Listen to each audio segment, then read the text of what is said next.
And gonna focus it. Ali, I don't know. I'm gonna give you vision of one of the characters in the party so you can actually see what's going on.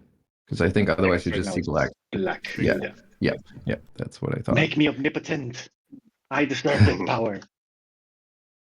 I promise I Oh, will not abuse it much. I think what I'm gonna do is Sam, is it okay if I give Ali Sure. observer permission to your character? Mhm. And I think you should now be able to see. Is it working? Yep. Okay, great. So you have the same vision that Ottardo has. All right. Yes, so that whole teleportation ritual takes 10 minutes. So you've just kind of like, as I've said at the end of last session, you were kind of like just letting Soma do her thing, working through the incantations as she normally does. But then at the end there, things took a little bit of a turn when you noticed Soma starting to sweat and groan under the strain of trying to work against this powerful protective magic here. And at some point, when normally you would be whisked away and just reappear somewhere else feeling slightly nauseous, instead, nothing happens. And Soma just kind of exhaustedly collapses under the weight of that counter magic. And you're still here. And it dawns on you that there's no easy way out of here. And the most accessible one would lead you right past that guardian. What do you do?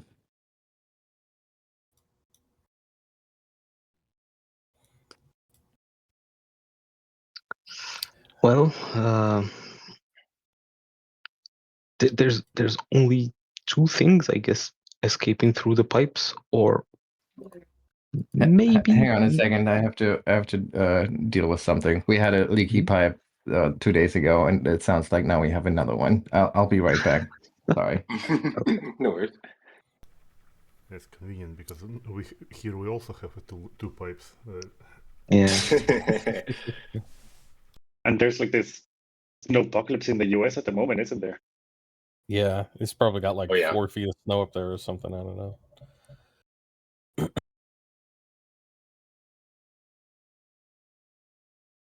The leaky pipe is a good like fantasy tavern name. That is pretty solid.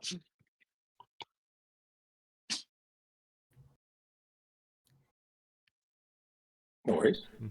Yeah, I think it comes down to we either break our way out or we just settle in here for a night. Well, thanks to Mark, we actually won't starve here, so it becomes a viable option. Yeah, I mean, we could just live here from now on, really. I mean, I don't love this place. Maybe that memory hallway, I live there. Don't get me wrong, I don't love this place either. I'm just saying we could live here. Like, theoretically, it's an option. That's all I'm saying. Is anyone getting hungry? I'm always hungry. There is a long shot. It's really a long shot. But there's that creature that looks like a teleportation room. Maybe if we defeat it, there is an actual teleportation room there. Yes, but we will have to try to activate it again. Do you remember what happened last time, right? Yeah, you're right. Yeah, stupid nerd. What? No, not that. No, that's a different teleportation. This one just tried to eat us. Yeah, but remember the nerd came out of the other one? And previous one summoned the floating brain dude. I mean, if you guys summoned the vampiric mist, I think. Well, if you guys want to try to kill the room, I mean, I have maybe 1 or 2 more tricks up my sleeve, but I don't have much healing. Remember, I'm kind of tapped out on that. Well, I mean, we I still have a little bit of spells left, but I'm not sure that the golems would be vulnerable to laughing fits. All right, it's a golem. I forgot. I thought it was like a mimic type thing. No, it's a golem. Yeah. So it's effectively a room mimic, but it is a golem. Do we think the golems- identified as a golem? Do you think it's easier to fight the room, or the things in the swamp? Well, I mean, the things in the swamp probably aren't that bad. It's just more a matter of the environment they're in is completely toxic. So, you're going to be dealing with breathing in toxic fumes while you're trying to fight 3 of these things off. I think there's 3 of them. I don't actually know that there's only 3, but I'm pretty sure there's 3. I mean, I can probably share the air bottle too, but we still have only one, so it will be either Ottardo or Sandy on breathing clearly. I think I'm pretty good. I grew up in a toxic masculinity environment, so I'm pretty good at toxic areas. All that smoke for when you enter the ring, right? I mean, I have a way, I think, of avoiding the toxicity and also probably of helping in the fight if necessary. But it's kind of a one and done sort of trick. So we're only gonna do it if we can commit that this is like the way we want to go. And even after we kill these things, there's trust me, there's a lot more swamp up there. I don't know if you guys got a good view of it, but it's a big area. And there's levers, and there's clearly some sort of things that you need to twist and turn to make pipes do things. It just doesn't seem like a good place to be unless you can breathe easily. That's fair, yeah. And we still don't know if we would have footing there, or if we would need to swim.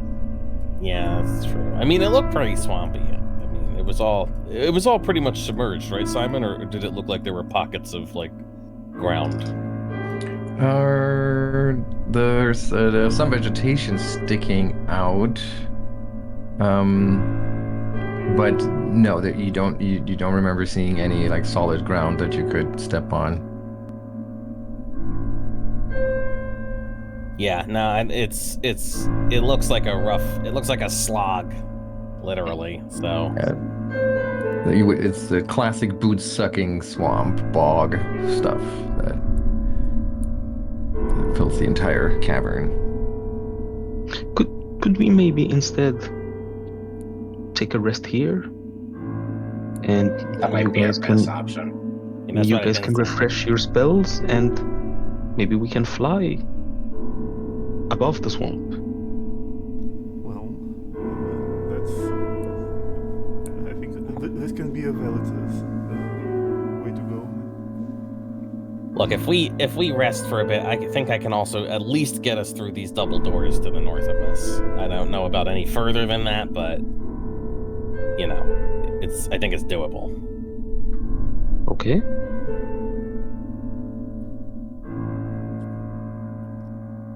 I just need to consult the spell list for spells that I never use. So give me a second. So is that what we're committing to? We're gonna try to, shack up right here. Yeah, I think that would be the first ever time that we had would have never returned from the dungeon to Atari. Yeah. I think we can manage.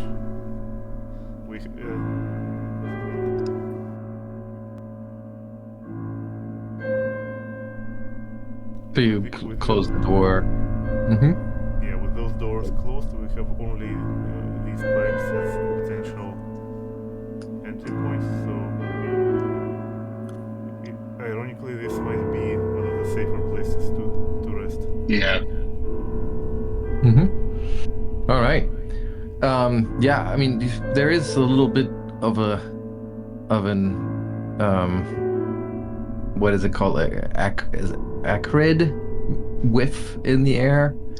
from being so close to the swamp and the pipes being open, and you don't really have any mechanism to close those iris-like doors or shutters in there. But you've been here for quite some time, also waiting out Souma's ritual and all that stuff, so you're fairly confident that it's not going to get to a concentration that would actually be dangerous to you. But still, you'd probably be more comfortable a little further away from those pipes if you want to set up for a few hours. So I'm assuming 8 hours-ish is how long you want to rest? Yeah. Ottardo will take first watch. Because even though the place seems locked up, you never know. Mm-hmm. So that would take us to maybe 10 hours if we do rolling watches.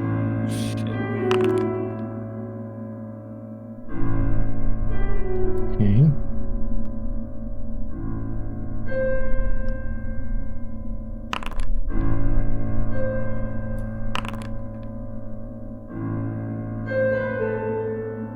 All right. Can I ask you a couple quick questions, Simon? Yes. First of all, what are those doors to the north of us made out of? Are they stone? They are, yeah, the same black stone that the other doors in the sanctum have been made Okay. of. Now, those are doors. Now, the thing to the south of us, Yeah, it that looks like a giant rock. giant block of stone. That is correct. That is what it is. Would you say that that is worked stone or unworked stone? Why are you asking? Just 'cause? So, I mean, it has been worked to so that it fits that space. So I don't know what is it a spell that just references work stone? What would be the alternative to it? Well, it cannot influence worked stone. Okay. So I assume a door made of stone qualifies. I don't know if a giant block of rock like that qualifies. Or vice versa. I'm sure. I don't know. You know I what? can't just spell on a door. But... I think what we're gonna do is we're gonna roll a castle level check into this because, it's like a rock of that size. It is worked on the edges. Right, the middle of it. That's not But I mean, yeah, technically but by that logic, if you take a chisel to a mountain and now the whole mountain is right. So I think there's definitely that, but since it's not entirely just natural unworked stone, I think it shouldn't be as easy to influence it like just any other rock. So I think a castle level check is going to be. Let me ask one other question because this will also make this much clearer whether the spell applies or not. Do we have any idea? Has Souma been able to determine or anything if this rock is magical? I believe. Well, no, I don't think anyone has detect magic as their exploration activity, or is that am I wrong? On the other hand, we do have 10 hours of doing literally nothing. So yeah. Yeah, right. So yeah, you determine.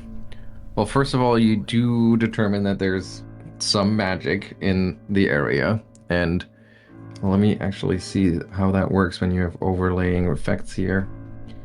Such as magic items and ongoing spells of you and your allies. You're casting this as a level 6, so it is. You learn the rank or level of the most powerful magical effect, and as 3rd rank, but you also pinpoint the source of the highest rank magic, but can narrow down the source to within a 5-foot cube. Well, honestly, with detect magic, then all you can, because there's just this really, really powerful anti-teleportation effect that is basically infusing everything around you, the floor, the ceilings, every last little bit, and that may or may not be obscuring weaker magic that's on that rock. And I don't think detect magic lets you discern anything but the most powerful effect.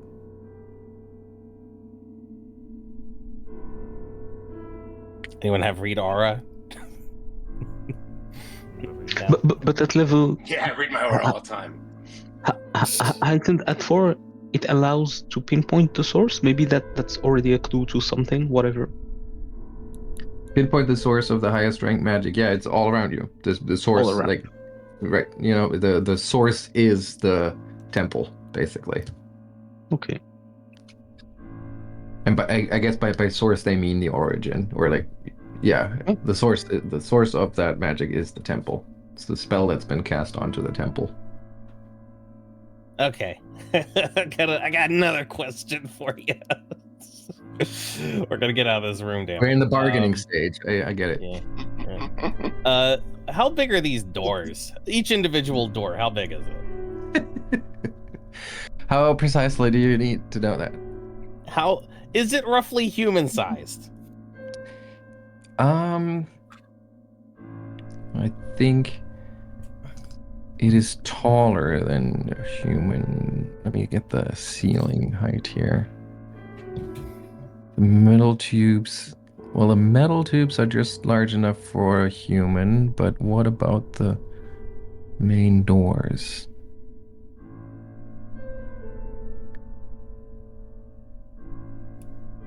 Wait, it doesn't. I think we can assume they're roughly human-sized. Yeah. Okay. Well, What did I get myself into here? I'm not sure. I'm not sure this is really any better than just smashing through the door. So I'll run it past everyone. Look, you know, as a druid, normally I'm all about you know what I'm all about, guys. But there is other sources of druidic magic and ways to influence things. You know, the elements and whatnot. I like plants because they really kind of combine all the elements into one. But really, if you get down to it, you can sort of sort them out into earth and flesh. What I'm trying to say is, I think I could turn that door into a meat door. What? I think I can turn that door into meat.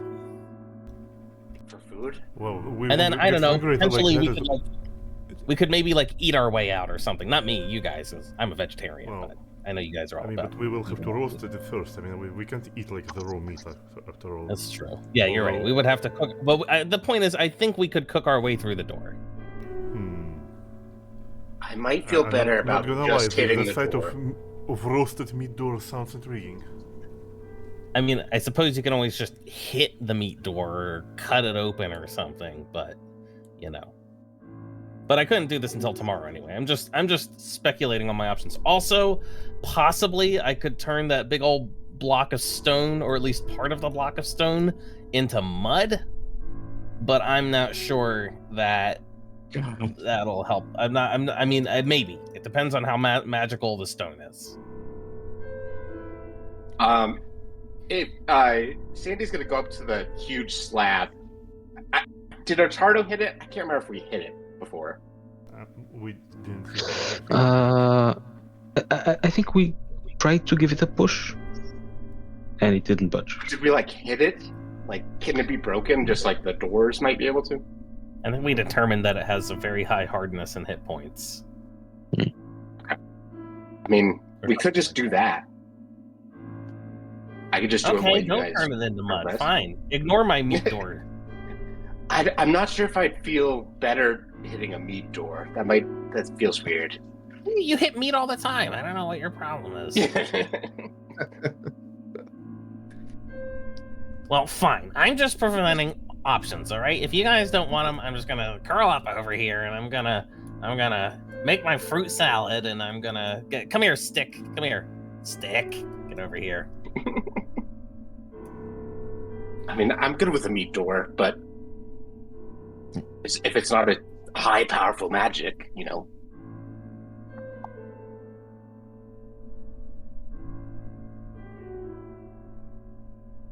Well, I don't hear any other solutions, so feel free to throw them out there.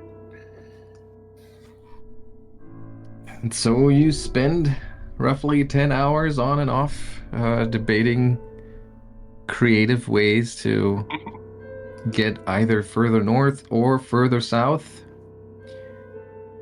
And fortunately, Souma's comment that this place might ironically be one of the safer ones around holds true, and you managed to spend all of those 10 hours unmolested by any weird creatures, monsters, or guardians. So it's 10 hours later. Kind of lost track of time, most likely. But for game mechanic purposes, you can assume that you have your daily powers back. While we were resting, Souma will perform her daily crafting with various junk that she carries from her talisman double thing, and she will hand out to both Ottardo and Sandy small stones. Come on, put in the chat. Come on, get in the chat. I see feather stepstone. Ah, right, yeah, sorry, I didn't scroll. These ones, yes.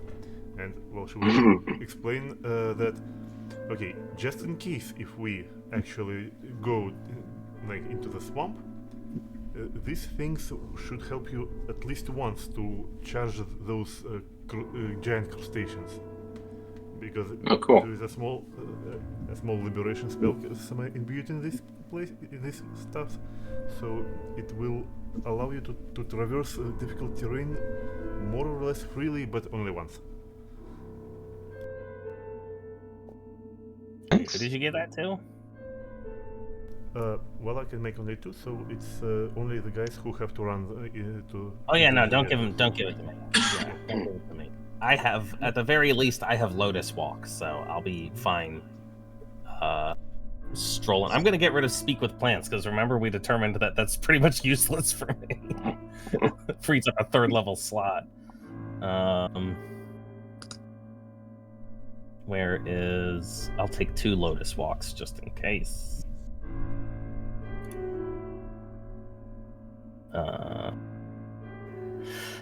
And I guess I will take.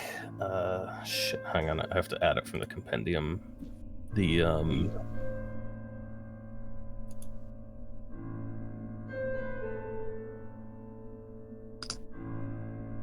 Why can't I? Oh, there it is. So I'm gonna take both of those just in case we need options. The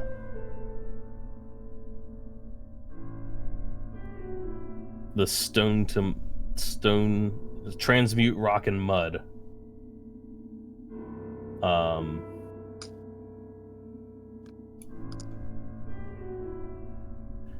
And I'm gonna. Oh, what did I just? Did I do something? Oh, that's cool.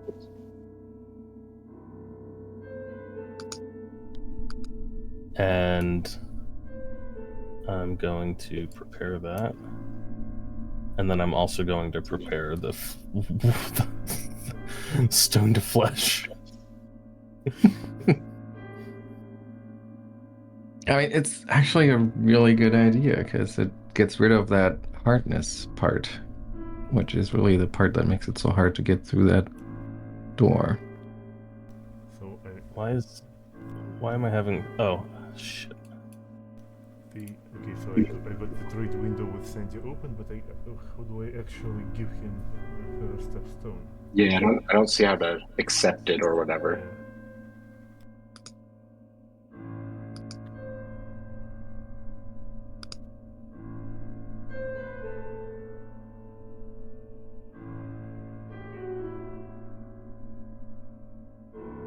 Nerve.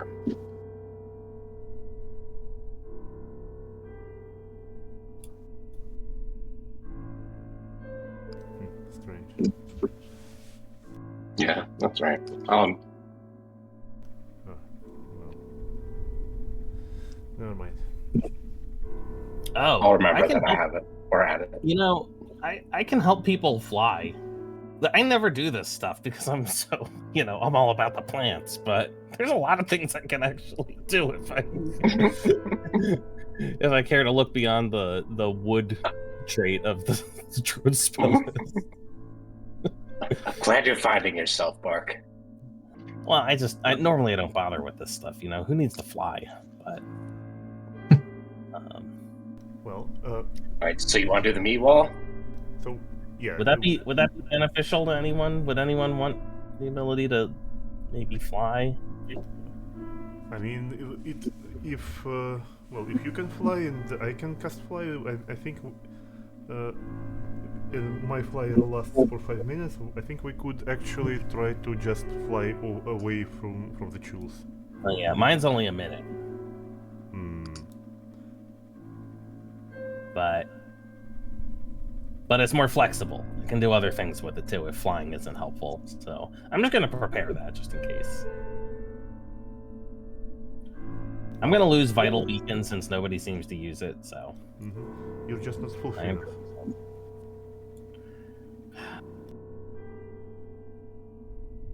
Alright, I think I'm good with all of my preparations.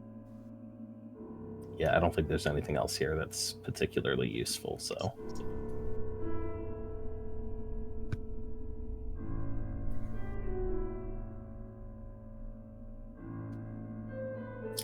Okay. All right. So what comes next?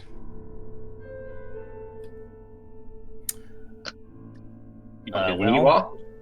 Do we want to try to crack open one of the doors to the north of us, or do we want to try to crack open this mud or this rock wall to the south, or do we want to try the pipes? Well, I say we go down. Yeah, I'm curious about the huge slab of rock. Okay, well, there's no guarantees here, so everyone step back. All right. I'll provide this the sound effects. Oh, thank you. I would hope that it's rock music. Nice.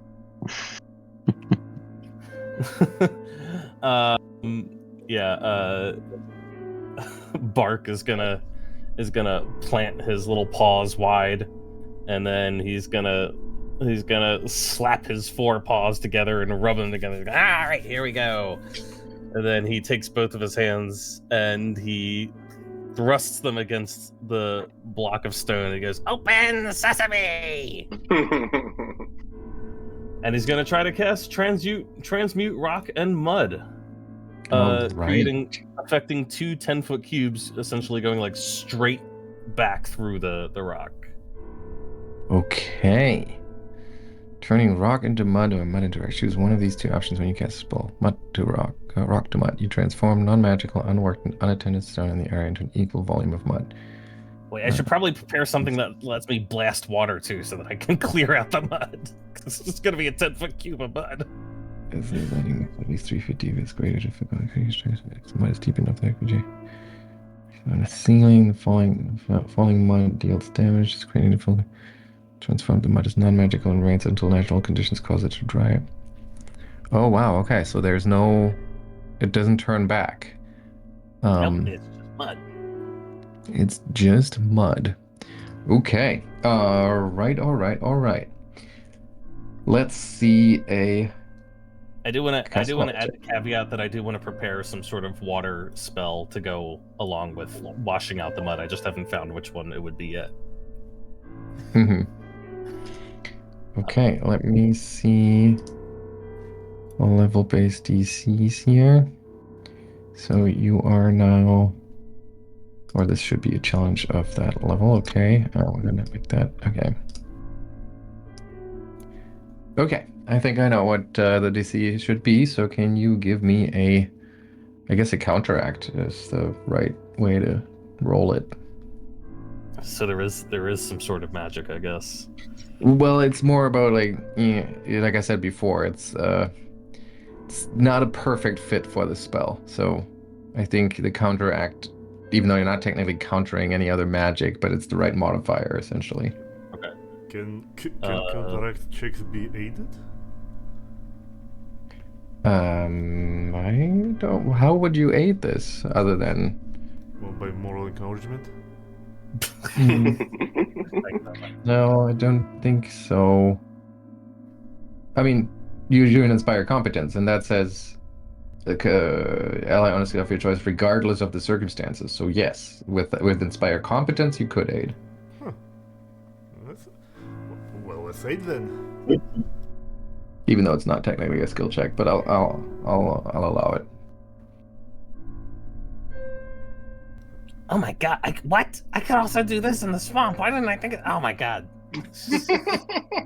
I'm so versatile.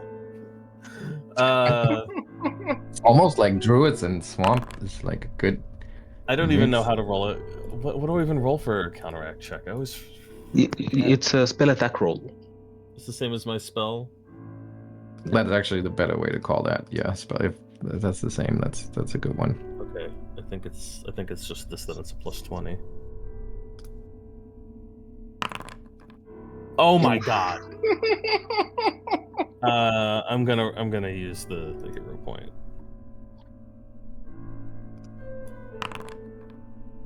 Okay, there you go. Much better.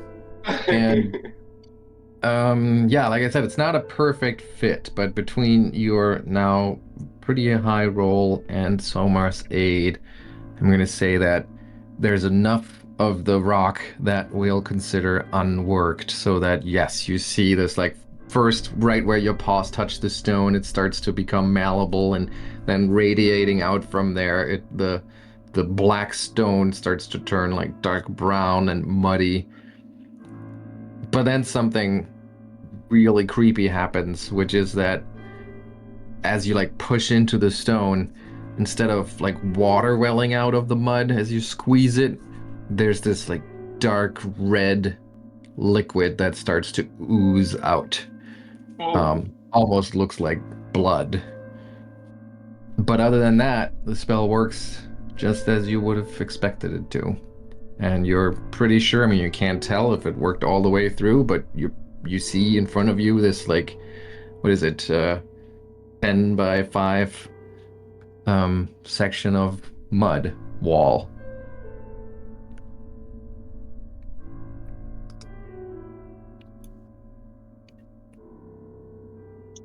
All right, watch out! I'll jump through.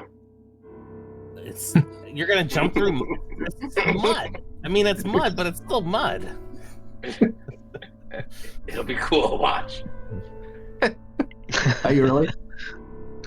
You take a running start, jumping into really it. Wants you proud. But Sadie will start you, but if his companions don't bother you up. Well, shall we scoop it out?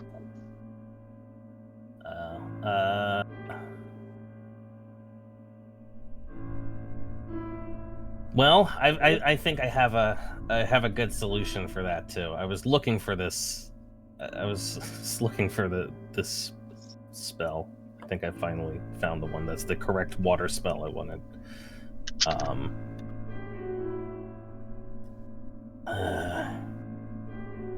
Alright, Souma's normally got that under control, so we're gonna do this.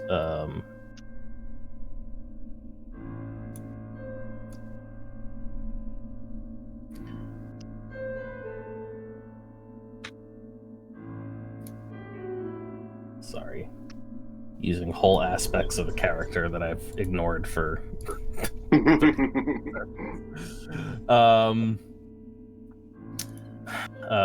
yeah, Bark is like, all right, here we go. Everyone step back a little bit. This is gonna get dirty. Are you gonna power wash it? Yeah, exactly. He's gonna cast Hydraulic Torrent. Nice. All right. Very good. Okay. Let's roll that damage.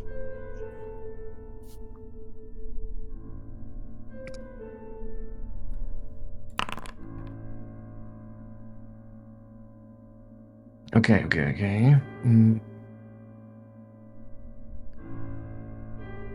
If you're wondering, that's slightly above average.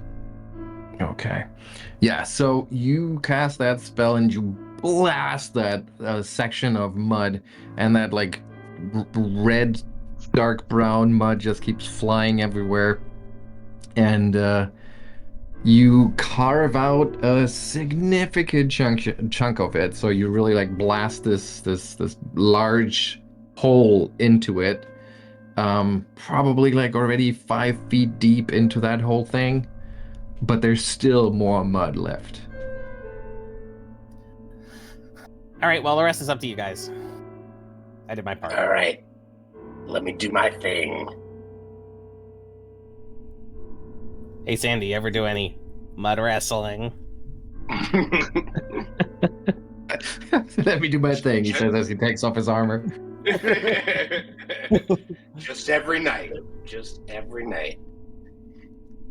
Ah. I mean, gee, we wanted. I feel like we could just walk through it if we go fast enough. There might be solid rock on the other side of the mud. You realize that, right? Then we'll come I'm back. not sure that solid rock would stop Sandy, so let's try. I mean, go for it. Go for it, buddy. You got this. You do you. If I Okay. don't come back, tell my family I love them. What, does he have a family? No. Okay. Okay, I guess we're gonna count this as a force open attempt. Okay. So why don't you give me an athletics roll as you charge into the dripping section of mud.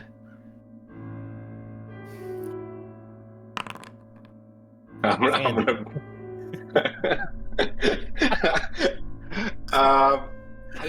what? It's kind of fitting. I almost want to let it stand, but I'm gonna use my but Okay. All right. So you take a couple of steps back and you just charge into it and you slam into the mud, which it's not that good of a roll, and there's still a significant amount of mud left. So Yeah. it's almost like running straight up into a wall. Okay. But only almost. So I'm gonna. Oh well, I guess you're lucky here. It's just 1 point of damage as you slam into the wall, and then you're just like groaning and you try to push yourself deeper into it, and it does. You can push a little further. Probably like you have both of your arms in there up to your elbows, and you're starting to push your face in. Maybe it's already up to your ears, but you can't get further than that. So you just like dislodge yourself. You're covered in mud from head to toe in that like red brown stuff, which has a very irony taste to it, as some of it like finds its way into your mouth, and you just kind of shake it off, and there's a roughly sandy shaped silhouette in the mud that slowly starts to drip down. Didn't make it all the way through. Probably didn't have enough momentum. yeah. I mean, should I try again? As he's like wiping his face. Yes, try again. Okay. Yes, keep going. All right, watch out. And he gets in like a runner's pose this time, like a defensive lineman in football, with his in the 3-point stance, getting ready to sprint at it, and he'll try again. Ooh, 37. I mean, the downside of it is that you now have a whole lot more momentum as you, but I guess you just bite down. If you shoulder first, or however you do that in football, I wouldn't know. And you just ram into the wall, more mud flying all over the place, and you just keep on pushing and yelling as you do so. And finally, something gives, and you blush. You fall forward into a giant pile of mud that has gathered on the other side, like face down in it. And once again, you lift yourself up with this like sucking, smacking sound. And you look around, and there is a huge chamber past this rock. Has a vaulted ceiling, 80 feet high. You have no idea how this is even possible, that there's so much ceiling above. and it's carved with these intricate patterns of bones and swamp weeds and misty swirls. And you keep looking around as best as you can.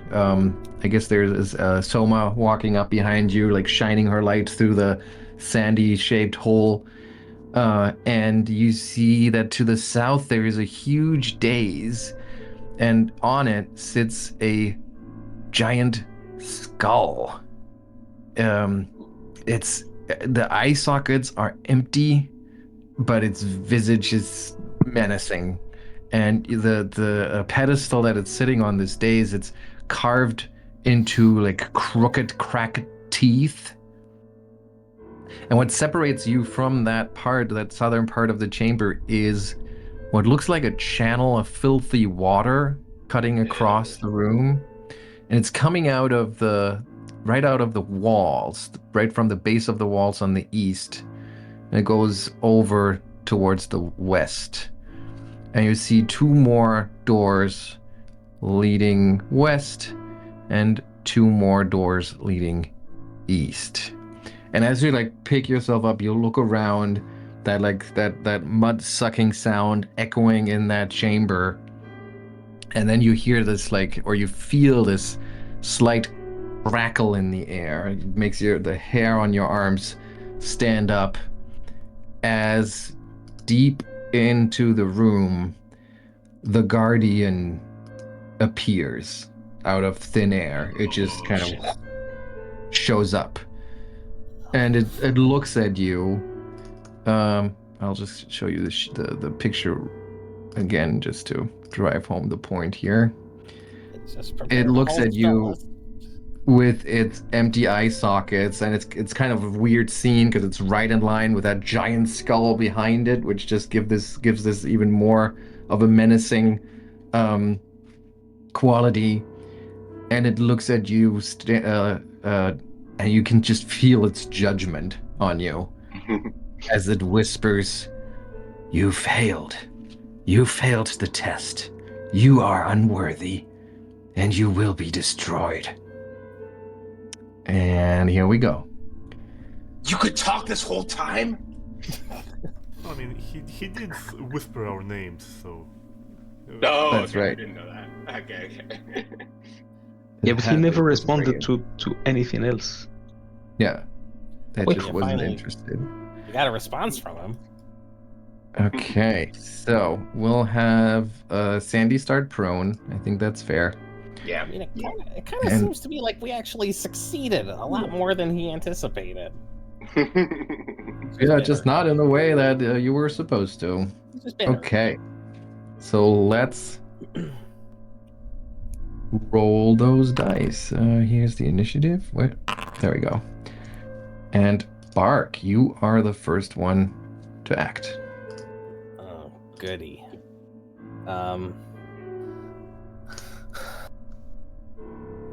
Sandy, what do you see in there? It's Scully. He says we I failed even though we won. Let's kill him. Oh, I sure wish you hadn't told me that. Okay, now I guess I have to do something. What else were you gonna do? I was gonna wait until somebody else did something, and then I could. No, it's fine. You know what, Sandy? You seem like you really deserve this after everything you just went through. We're gonna make Sandy large. Have fun, Sandy. Probably should have cast this before you tried to force your way through the wall. It would have had a bit of a bigger opening. And for the last action, I'm going to raise my shield.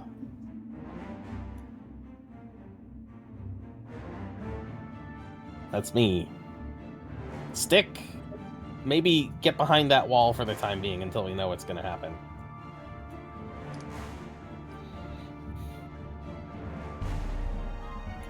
All right.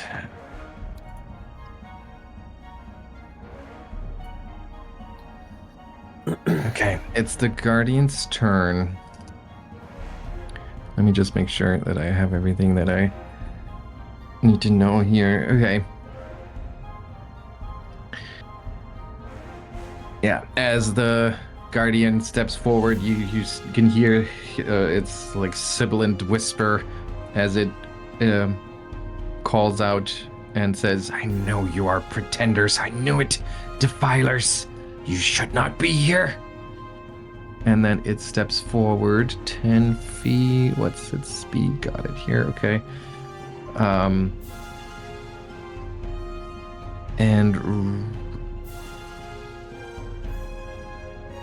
I'm sorry, I didn't necessarily expect that you were going this route. I thought so. I have to make sure I know what I need to know about it.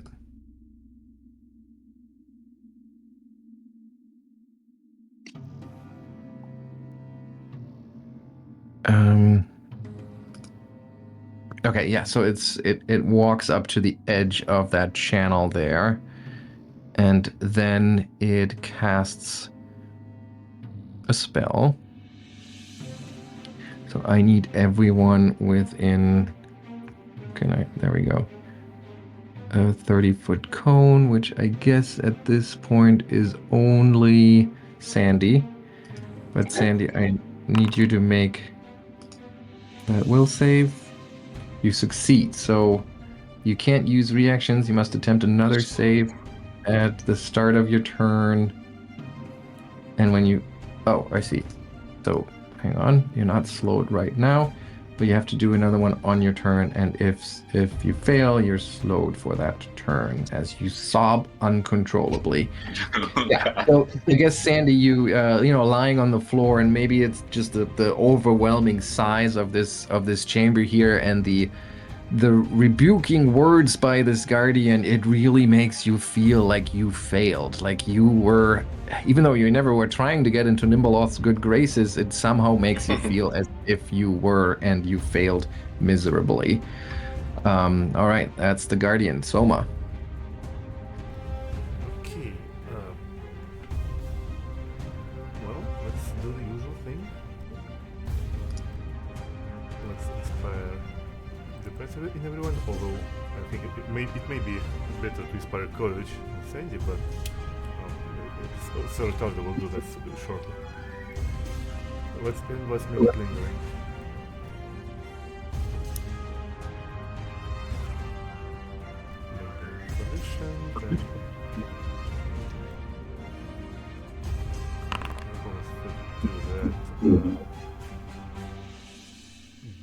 Then that beats my DC normally, so it lasts for 3 rounds.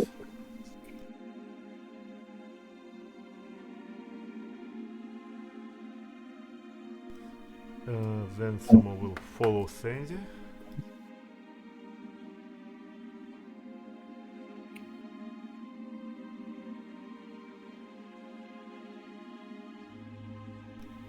And I think it will cast shield on herself to spend her last move action.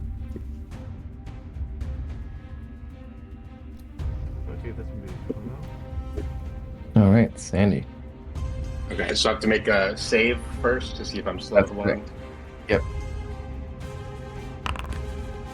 Oh! All right, but there's no harm from crit failing that one, so you just you're slowed 1 now for this turn. So it's a little weird, but I guess you only have two actions in this turn left. Okay. As you sob uncontrollably. And standing up, is that a full action? Yeah, 1 action. Okay, so I'll stand up. That's a bummer, huh?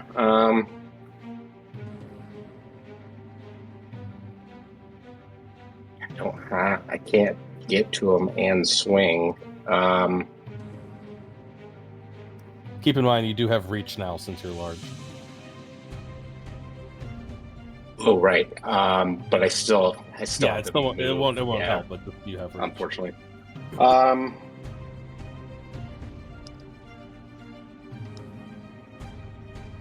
always debate whether it's better to just be in his face or. Pretty sure Sandy would know what's better. He would. I mean, he'll just stand on the other side of this channel from this creature. That'll be Sandy's turn. Okay, Ottardo. Okay.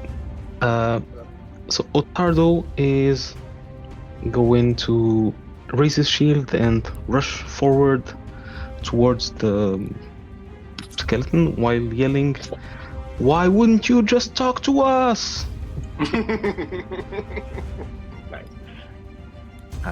So that could be an attempt to do this. I guess that's a success. Up. And he'll finish up by attempting to strike him. Okay. That's a hit. 16 points of damage, which go through. Doesn't seem to have any resistance against that. That's your turn? Yep. All right, Bark. All right. Bark is going to advance. Staying behind.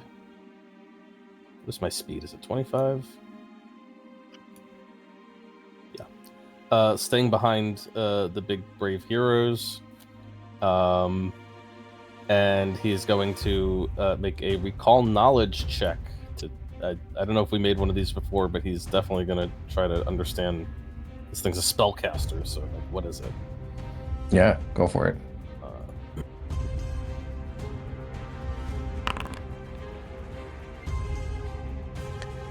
You have no idea what it is. You think it's definitely not a regular skeleton. It must be some unique creature. The fact that it's guarding a sanctum of Nimbleoth of some kind makes you think that it may have been specifically created for this purpose, and you know nothing about it. Okay. In that case, he's going to use his third action to advance. I'm trying to remember how jumping works. Is it its own action, or do you do it as part of your movement? So you do a long jump, I assume, and that includes a stride. So you stride and then attempt athletics check to make the long jump. Well, isn't there a basic amount of distance that you cover regardless? Like That's so leap. Leap. Yeah, leap is an action without a stride. So leap is a single action. You still have to make a check. Yep. Well, no, actually, no. Jump up to, vertical. Jump up to horizontal. Jump up to 10 feet horizontal if your speed is at least 15 feet. Or up to 15 feet horizontally if your speed is at least 30 feet, but it doesn't take an action. Jump up to 10 feet horizontally if your speed is at least... Okay, so I could do it, but I would need a whole action. Whereas the long jump lets you move and jump as part of it, right? But it's a 2-action activity. That's a 2-action activity? Okay, this sucks. Okay, then I'm just going to run right up to the thing beside Ottardo here as my third action, and since Stick is independent, Stick can also advance 20 feet. Okay. Ottardo, you had called out to it, asking like, "Why wouldn't you just talk to us?" And it responds, still like always whispering, always hissing, and it says, "I knew you would not be worthy. Nimbleoth seems to think you serve some purpose to her plans, but I disagreed from the start." And then it like swiftly strides back. I believe it was within Sandy's reach, so we would get a reactive strike if you have one. Oh, right, because I have... Yeah, okay. Yeah. I will swing.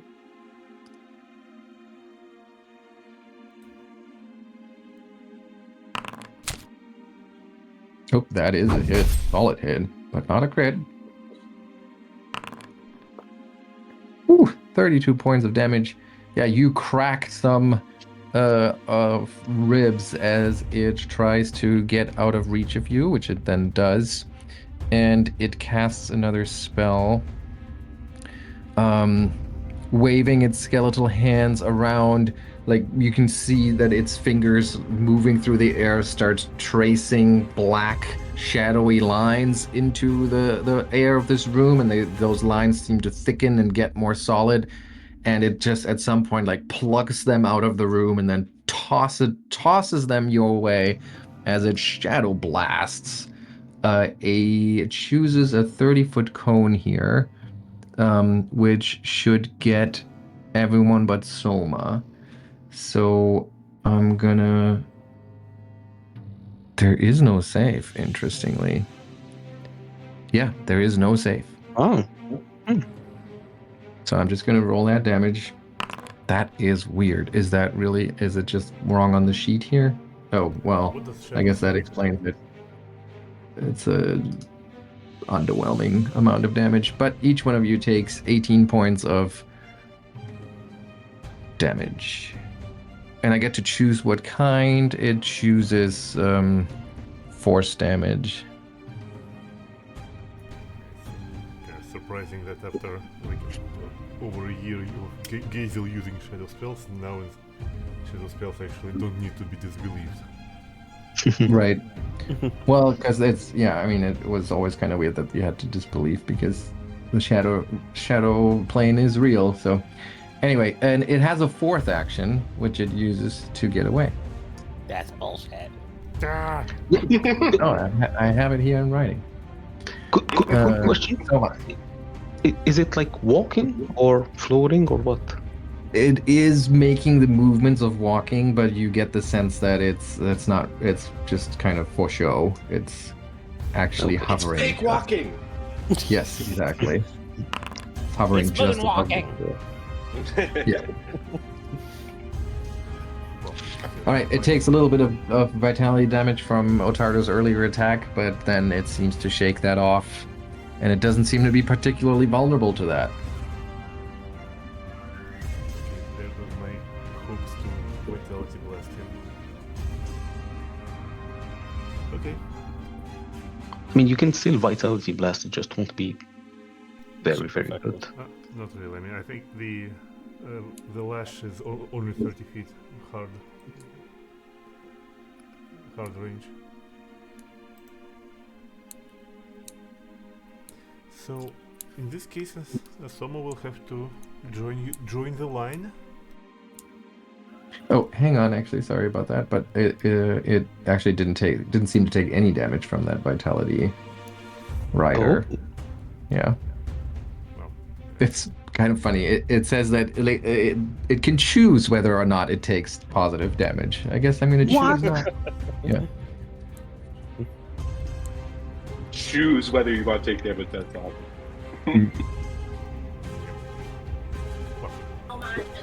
anyway, so Souma will join the line for the stride. She will draw her bow as an action, and well, she will try to shoot it.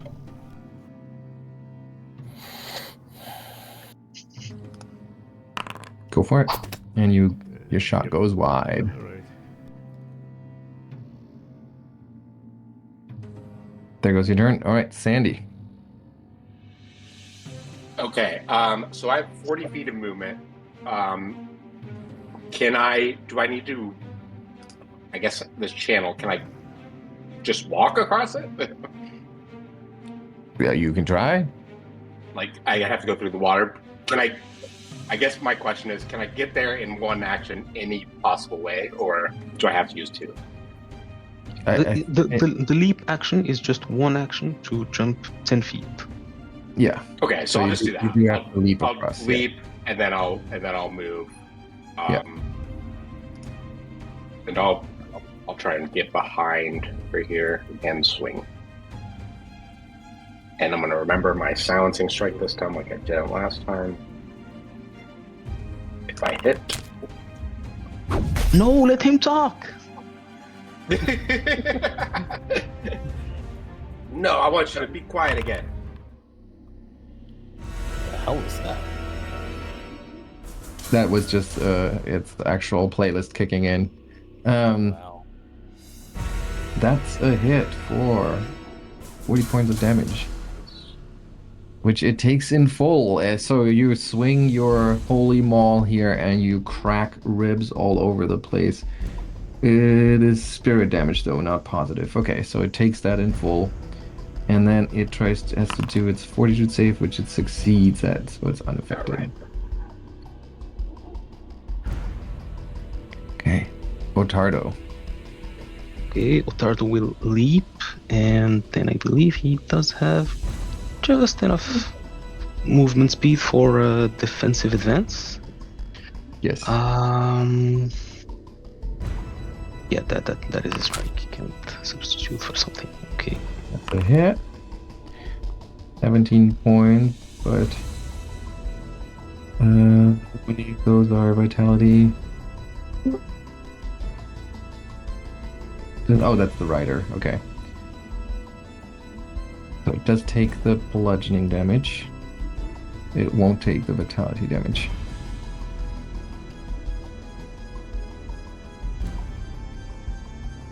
Is that it? Yep. Okay. Bark. I mean, they're actually seeming to do a pretty good job of this, Soma. I thought this was going to be a lot worse. Nevertheless, it's better for me to be close, so I'm going to hop across.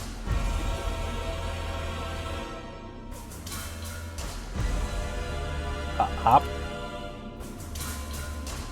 Why am I not hopping? There we go. And then... I don't even know what to do. I don't know how to help.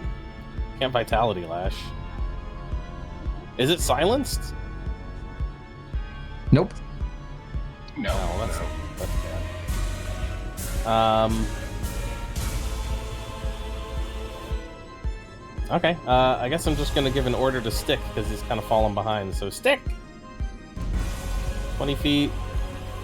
Damn.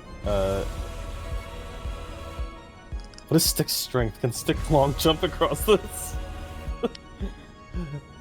No, I don't think he can. Because even... Oh, no, maybe he could.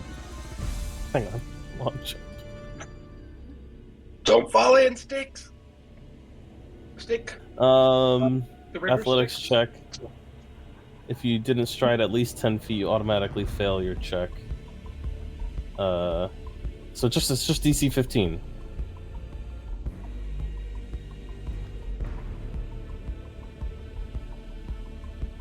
Oh, and you jump equal to your check rounded down to the nearest 5 feet. Okay, so you have to roll at least a 10. I mean, if you roll a 15, you'll jump 15. Okay, so he'll be fine as long as he rolls. Good. And his athletics is pretty good, so... Jump! Alright, Stick jumps 20 feet. Amazing. And lands apparently right on my paws. Nice. And I still have one more action, which I will use to raise a shield again, because, I don't know. Seems like the most I'm going to do at the moment. Okay, and then it's the Guardian's turn again, and it starts by striding over here. Sandy? I assume. Oh, I can do. Okay, I thought for some reason I thought I had to leave my reach, but that's D&D. Yeah, as long as it moves within. If it leaves any square you're threatening within your reach. Okay, roll that damage as you're. Oh my goodness! Do it, Holy Sandy. Do shit, it. like, Sandy's angry again, cracking bones left and right, but it doesn't seem to be what really animates this creature. Like, its physical appearance almost seems malleable, but you are weakening it for sure. Still, it moves around you, moving towards the wall to the east, and then it lashes out with its claws, surprisingly, after casting spells this whole time, and it does some damage here. So 17 points of damage for you as it like slashes through some exposed skin or ripping some of your leather armor, but you feel a tug. Not physical, but something is pulling you away, and everyone sees Sandy just disappearing. What? Gone. Like, And phasing out of existence. just gone. You have no idea. He just goes and disappears. Just as she like slices through him, he just disappears. So that was one He action. yells "fuck" really loud. I don't know if they can hear it or not, but I guess with the battle going on here, they probably don't hear it unless they're really trying to listen for it. All right. So that was one action to move, one action to strike. It's going to take its third action to move, and actually, it's going to stay where it is. Sorry about that. And it will cast a spell at Ottardo. No, that's not true. I once again apologize. I have too many options here. It casts a spell, but directed at itself, and it starts blinking. And by that I mean literally. It starts to phase in and out of existence in front of you, as it casts a spell on it. And unfortunately, it doesn't come with an effect. Are you serious? Or does that spell have a different name now? Is that possible? Resistance 5 to Flicker. It's called Flicker. There must be an effect, is there not? I have to do this myself? No, there it is. Okay. And that is its turn. Souma. Okay. I wonder, I suppose trying to recognize the spell would be the recall knowledge check, right? What spell? Like the spell that is just cast? Yeah. Yes. Yeah, I think that's a recall knowledge. Okay, let's try that then.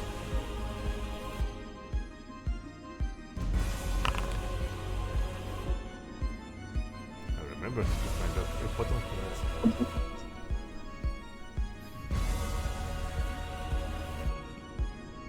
that. No, I don't think recall knowledge is right here, but your roll was terrible, so it doesn't really matter. You're not sure what it is. Well, okay. I guess in that case, someone will yell "No!" Leap forward, and shoot it.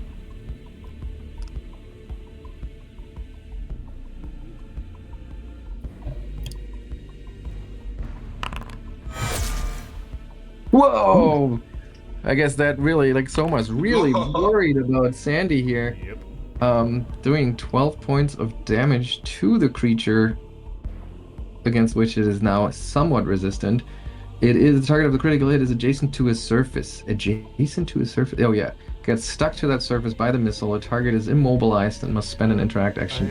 I'm not sure that Soma has critical specialization for both.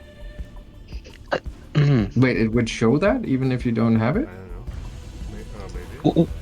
Maybe. What's your muse, Soma? Oh, my what? No, my Muse. The polymath, I think. So it's not combat one. Oh, Maestro.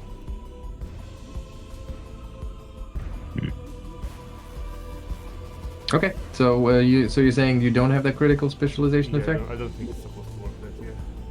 Okay, I thought it would only show up when you actually have that. Okay, Sandy. You find yourself in the dark. Maybe. Actually, it looks like you can see a little bit in here. There's like a low, shadowy, sort of bioluminescent almost illumination in here, and you see this circular pool of swamp water sitting at the center of the chamber. The pool is fed by a channel that's coming down from the north, and it actually I think it is fed by a channel by the water coming in from the west, and then it drains towards the north. Okay. There's a thick knot of writhing reeds that almost look like a grotesque tree that rises from the pool. And there you can see two doors. One is right next to you, that lead out of this place. Yeah, he's going to go into the door right away. Does not want to be in the swamp. Oh, good. I wasn't that far. So he'll move. Sandy just comes through a door. Stride. And then he'll swing. That wasn't cool. Don't do it again.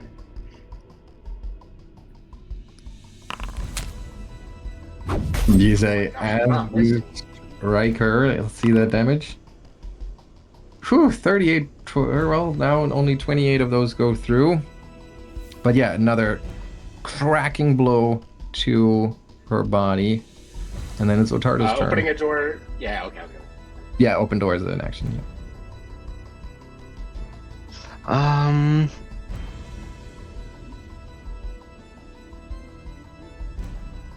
But you said this is full. Okay, well, Ottardo will defensive advance and attempt to strike. Alright. You move in and you strike. And 11 points of damage go through here, so you're chipping away from her physical appearance. Alright, Bark. Bark is going to rush forward, seeing the dark magic on display here. And goes, everyone stand close! And Stick is also going to follow. And he's going to cast... well, it's not a spell. He's going to use his feet, Raise Menhir, which calls a rune-covered tree trunk to sprout from the ground here, and in a 15-foot radius around it. Everyone has +2 bonus to... where the hell's the ability? I should just post the ability. How do I make it? There we go. Oh, that didn't make it appear, though. Oh, I don't know how to post it. Sorry.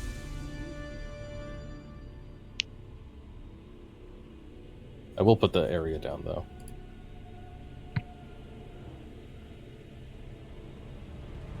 You've done this before, right? I think I remember. Like, once. There's not really usually a good opportunity because we don't fight a lot of spellcasters.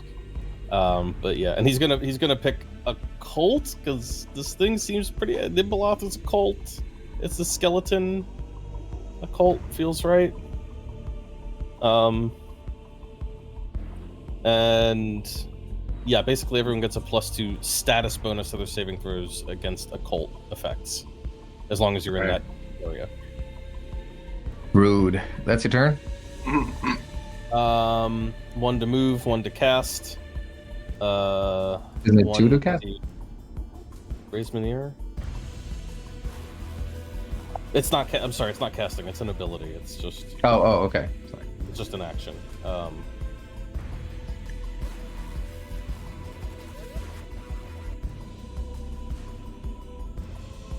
No, it looks like it's 2 actions to raise Menhir. Oh, it is. You're right. It is. Okay. Yeah, I'm done.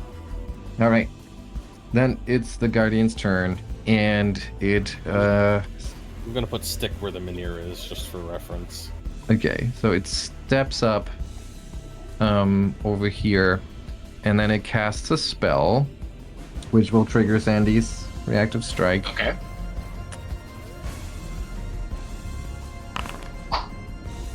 Which you critically miss. And it casts the spell targeted at Sandy, so Sandy, please roll that fortitude save as it reaches out to touch you. And it fails to suck any of your life blood out of you. Which in frustration then it lashes out, critically hitting you. 30 points of damage. Ottardo is going to use his reaction here. Okay. So that's 13 points of resistance to Sandy.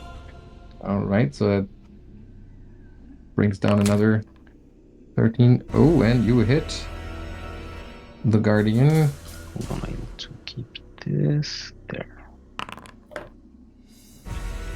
But you don't destroy it just yet.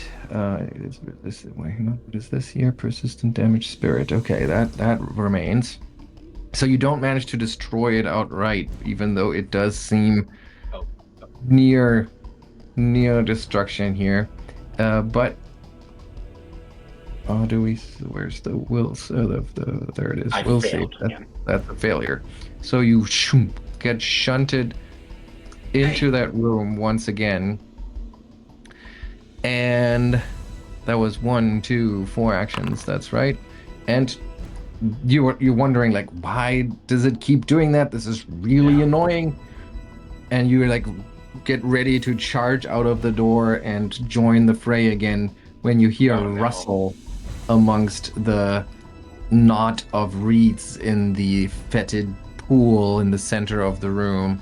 And you like turn around to look at it, and you see all of these tiny little larvae starting to like jump into the pool, into the swamp water, and swim away like tiny little snakes. And then some of the vines in the middle of this pool start moving, and this thing starts to lift itself up from between the vines and out of the water.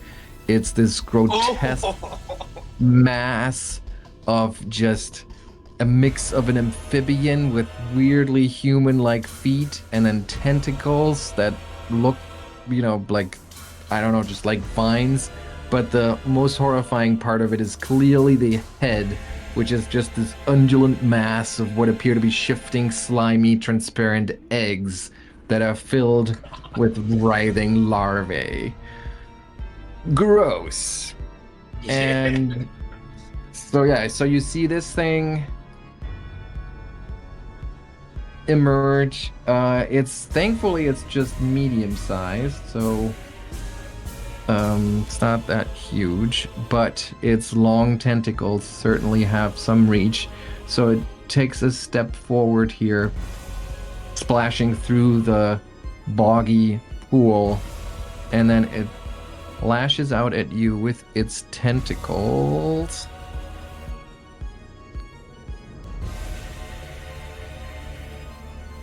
Actually, I expected something much larger. yes, it lashes out at you with its tentacles. Shoom. And it hits you for 22 points of damage. And then I need a saving throw from you. Okay. Okay. That was 2 actions.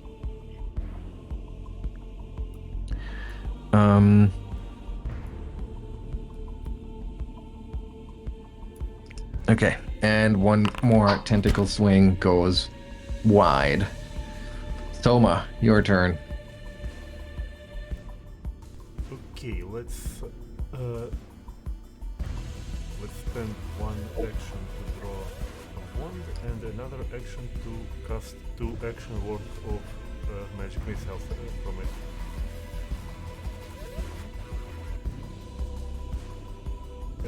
It's the first level magic wand, magic missile, so it will be only 2 force balls.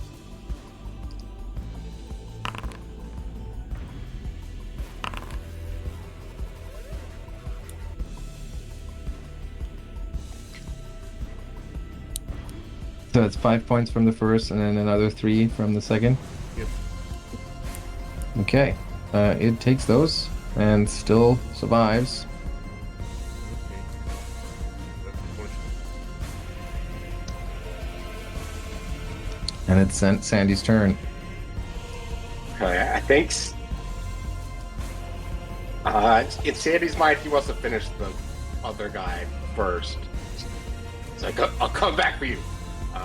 So I don't know if it has a reactive strike, but he's going to move away towards... why can't I get... Oh, there we go.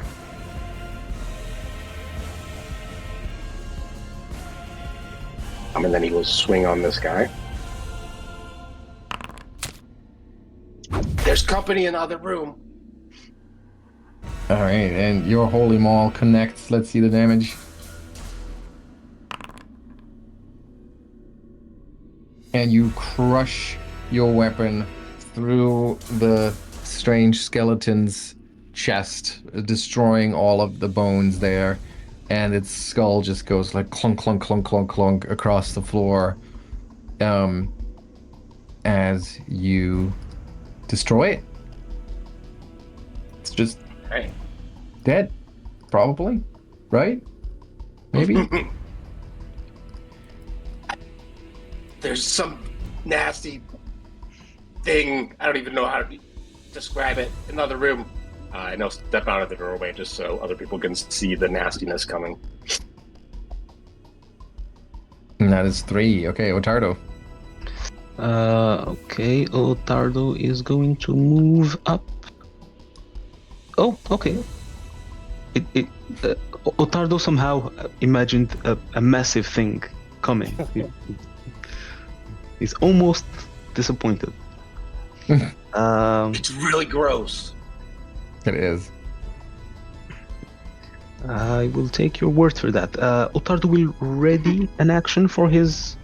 with his remaining 2, he'll ready attack against whatever enemy shows up. Readies, okay. Once it comes into reach. Okay, Bark. Yeah, I don't trust this thing. I'm gonna try to vitality lash its dead body so that it's dead and it can't choose whether it takes vitality damage or not. You lash out at its remains, but doesn't seem to have any effect on them. All right. And then I'll use my last action to sustain the Menhir just in case, so that people can keep benefiting from it. Got it. Okay, I don't know if it's Ottardo. properly. I don't think it's properly accounting for anything with that. So just keep in mind you have that +2 status bonus if you do get hit by an occult effect. All right. Ottardo, you and Sandy maybe too, as you turn around, because you know something's up there. You see this thing like make its way through the boggy swamp water in that pool, and then step out of it, and keep moving forward, like dragging its tentacle-like arms behind it. And then something really gross happens. You see this giant bulbous sack of eggs that it has as a head.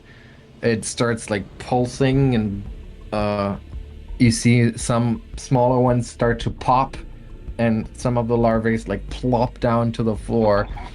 And then the whole body of that creature starts to strain, like it's lowering its head, kind of like a ram, and then it seems to strain, and it just pops or a significant amount of those eggs all at once, and it shoots a cone of these tiny little larvae into the room. Bark, Stick, Sandy, Ottardo, I need you to make these reflex saves. Oh. Nice.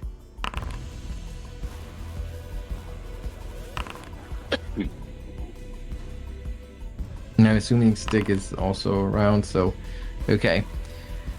So what happens is regular failure takes 33 points of damage. Sandy, you take 66 as all of these tiny little larvae just cover you, and they immediately start digging into your flesh or into your wood in the case of Stick, and they just swarm you.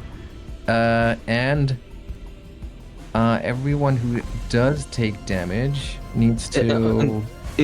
Is it basic? Or... It is a basic save, yes. Okay, so half damage for Ottardo.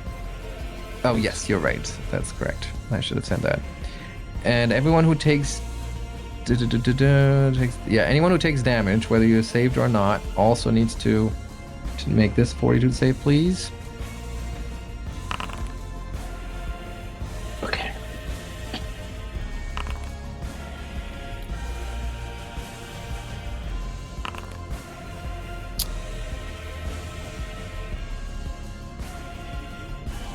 Okay. All right. So, Bark, you are sickened by this whole thing, understandably.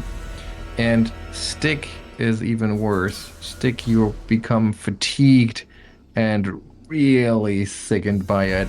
Maybe his tiny little body just has a hard time taking this on. And finally, the thing, however, after like popping most of its head off, it starts to like stumble around a little bit as it appears to be slightly disoriented, which I think is hilarious that it becomes stupefied by popping off most of its head. But that's its turn. Souma. Well, Souma will have to just drop everything, not literally, but metaphorically, and she will charge forward towards Sandy to provide him first aid. In this case, I mean she will practice battle medicine. Nice.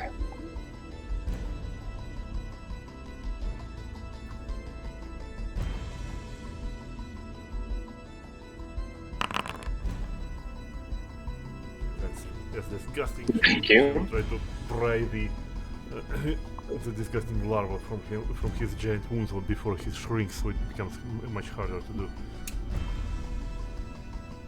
Okay, and that one action to move, one action to do battle medicine, and the rest of the action will renew the inspired defense, the rallying. All right. Sandy is such a beast. It is just, it's hilarious. And it's your turn. I don't think I can. If I stand in the doorway, will I block Ottardo's ability to attack? Pretty much, because he doesn't have enough reach to hit past you, but he could just walk past you into the room. Okay, I think that's what Sandy's gonna do anyways. Sorry, Ottardo. Because I can't get past it, right? I mean, you could. You don't know if it has a reactive strike, I don't think. Oh, if I can... I just didn't know if it was because I was large. I'll try and strike through around it. Yeah. And it doesn't have a reactive strike, it seems. And like I said, it's also still somewhat disoriented and stupefied from popping its head off. Okay. He will swing on it. That was really nasty and gross. Boom. So nasty that you miss it twice. Ottardo. Okay, Ottardo is going to raise his shield and stride forward and attempt to pop the rest of it. You hit it for how much? 17 points of damage. Yeah, you bruise its body, which seems to be weirdly malleable. Still takes the full amount of damage, but you notice that it's like weirdly has a lot of like bounciness Just to looking it. here, there seems to be something odd here. With the damage, there should be plus the vitalizing. Why doesn't it show it? Oh. Anyway, he'll try a second attack. Okay. That's a miss. Bark. I guess I don't even know if it's worth sustaining the veneer. But I will. Depends if that thing's actually dead. Yes, I'm still not convinced. I'm gonna keep sustaining the veneer. Maybe he thinks he's suppressing whatever occult magic might keep going back. But he's much more concerned about Stick. He's like,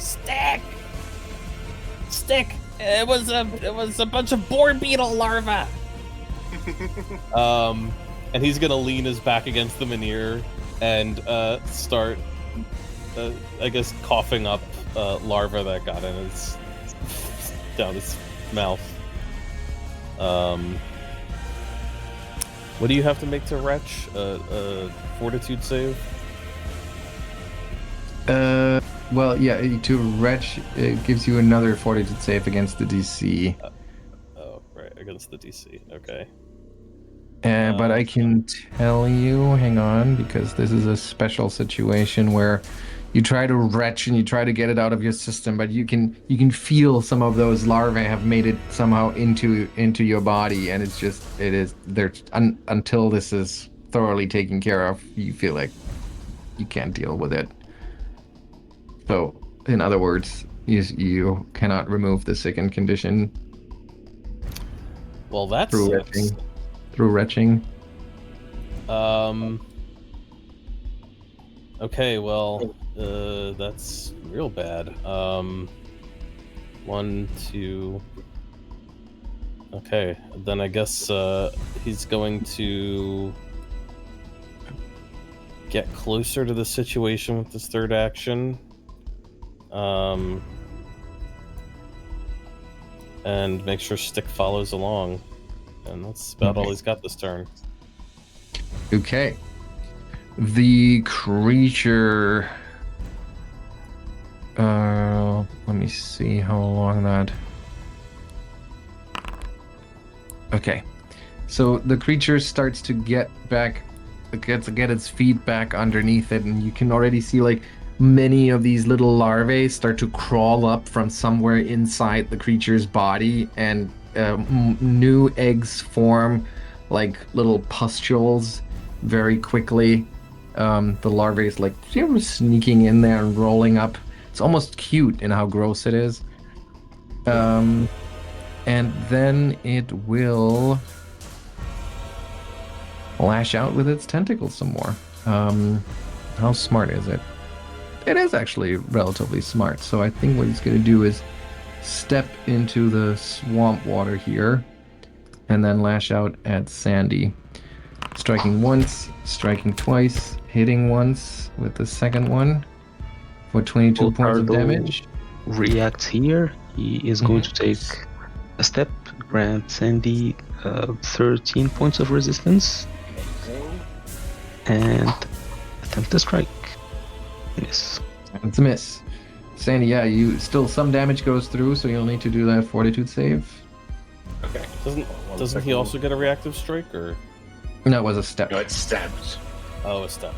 Yeah, because it does have a swim speed, so it can step into the water. That's a critical success, though, right? Is that correct? I can never quite tell the colors. Yes. Yeah. Okay. Any So you fortitude get- save that succeed. Yeah. Yeah, so you might be slightly grossed out, but nothing that would affect your gorgeous, insanely insanely hardy body. Souma. Alright, let's join the fun, so someone will move closer to get into Ottardo's aura. No, wait, I can see this thing now. Okay, like this. Yeah, let's do it like this. And try to kinetically projectile it.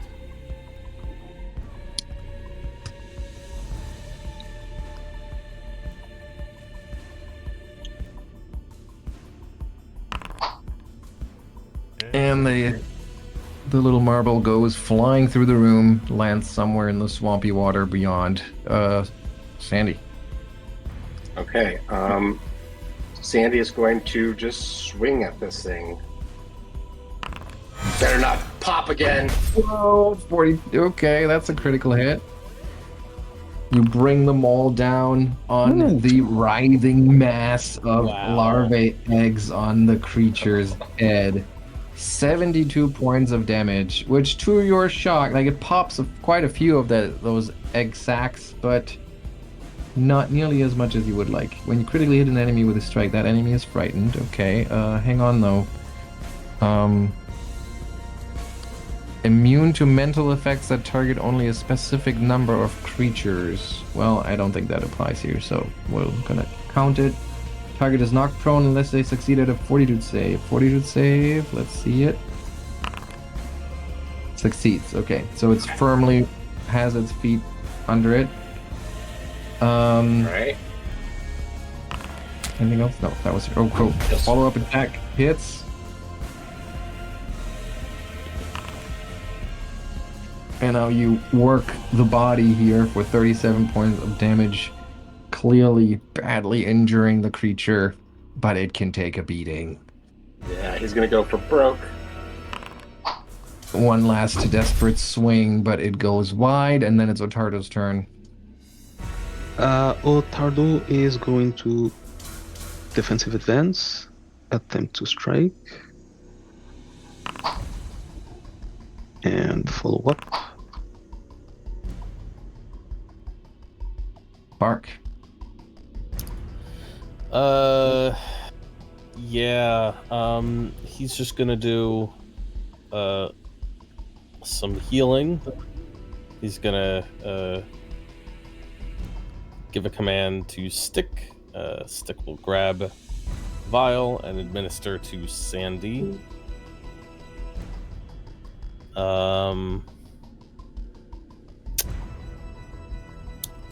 Why can't I find my thing?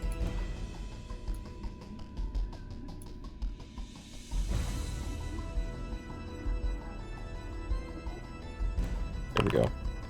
34 points of healing for Sandy. Ooh, thank you. And I think we could technically reach it with a timber, so that's what we're gonna do. We're not gonna maintain the Minear since it doesn't seem to be doing anything. And we're just gonna try to drop a tree on it. Drop a tree. When in doubt, drop a tree. Can you avoid hitting any of your allies? Yeah, I think so. I can cast it from like this corner, right? Yeah, but the way that the line works, you know, the other time it worked in your favor. I think in this case it might be a problem. Huh. Well, technically it says a 15-foot line can't even reach that square anyways, so... Oh, well. Really? Wow. Well, you know how it is with squares. I mean, that technically, Simon, that's a 15-foot line. It's up to you. Well, doesn't it? It is 20 feet away, technically. Yeah, so I guess it won't make it all the way there. Weird, but I think that's how it works. Okay. And can you do one more step because as part of your stride? Because then it would be in reach. Well, I haven't straightened at all, so I can't cast it if I move. Okay. So I guess I'll just. I can't retch. Can't. I guess I'll try to. Can I do some some sort of check to figure out what's wrong with me in these larvae? Yes, that's a good idea. Recall knowledge. Or are you trained in medicine? I guess it would show up as well, I think, on the recall knowledge. I am. I don't think I'm trained in medicine. No, you're untrained. I'm not trained in medicine. Yeah. Okay, we'll go with recall knowledge.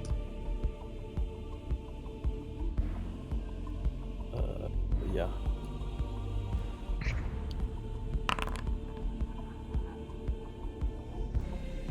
Right, but you're a master of nature. Okay, so yeah, I mean you've had parasites before. You know, Hey. Usually you take a pill for it, but that is not available to you right now. So you're pretty sure that whatever this is has taken hold, and probably same with Stick. And unless it is properly cured, you don't think that you'll feel any better soon. Probably only going to get worse from here. Do I think that a treat wounds would be sufficient to try to get rid of them? You're not trained in medicine, so you don't know how to cure it. You just see it, you understand a parasite when Let me put it this way: I can use nature instead of medicine to perform treat wounds because of. Oh, okay. No, this is it works like a disease. So anything that could cure a disease could help you. Oh, I got plenty of stuff for that. I just didn't prepare any of it because I thought we were going to be walking on water and stuff today. Okay. All right. Last action. I don't like how this thing is gearing up to spray more of those, so I'm gonna get out of here. Good call.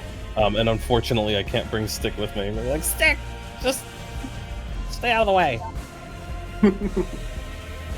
I'll be back for you. And I'm done. Okay, and then it is the gross creature's turn, and it steps into the tangle in the center of the room. And then it casts a spell, which means that it will trigger Sandy's reactive strike here. I think it was a spellcaster. Yeah, I mean, we'll see what it does. Whoa, okay, another crit. That's what it does. My roll. I believe the spell is gone now. Yeah. Well, is it? How does it work again with the reactive strike and disrupting actions? Does it say that it's only on a crit or something? I don't think it automatically disrupts it, but I think it has. Make a melee. a chance. If your attack has a critical hit and the trigger was a manipulate action, you disrupt that action. Oh, If it was a creature within you, if it was a manipulate actions, you disrupt that action. Okay, and this is technically, I guess, it has the manipulate trait. Okay. Okay, so I guess you see the creature like, once again rooting its weirdly human-like feet into the boggy swamp, just like No. sinking into the mud, and it starts like wailing its tentacles around, and you feel like it seems like the water that's rushing into the pool starts to rush a little faster, and there's this churn starting to happen, and Sandy just goes like, "Oh no, you don't." And you slam the creature with your holy maul so hard, it just kind of completely knocks the wind out of it, and its spell is fizzling. It's disrupted. So, too bad. This would have been fun. But I guess we don't do that then. And it stepped before it did that, so that was its turn, Souma. Okay, well, let's try to pursue it then. I no longer see it, so I will move into the room and try to shoot it again.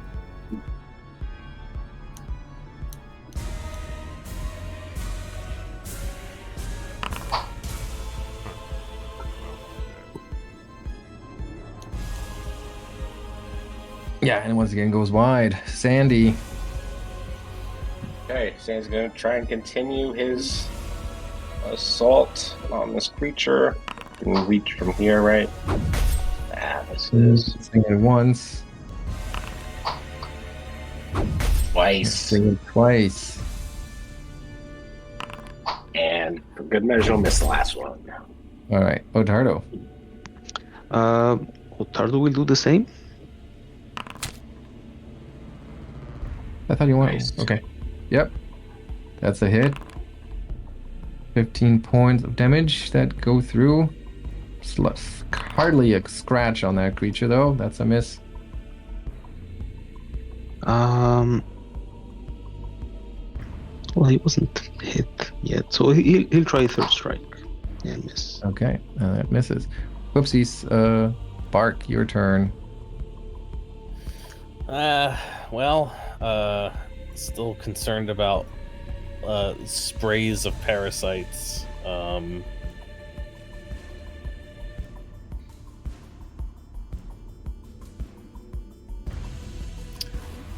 Jeez. I mean, I could run in and try to hit it with a tree, but it's not going to change much. Why not? 15... 25 feet. He can't get all of us in the area, can he?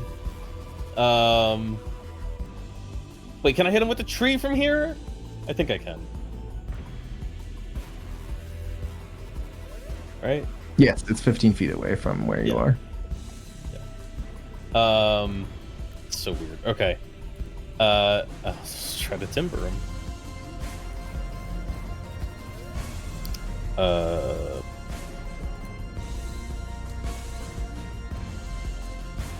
Smash all those gross larva things. And it somehow manages to step aside a little bit, still taking half of that damage. And Stick is gonna come over here, hopefully out of harm's way.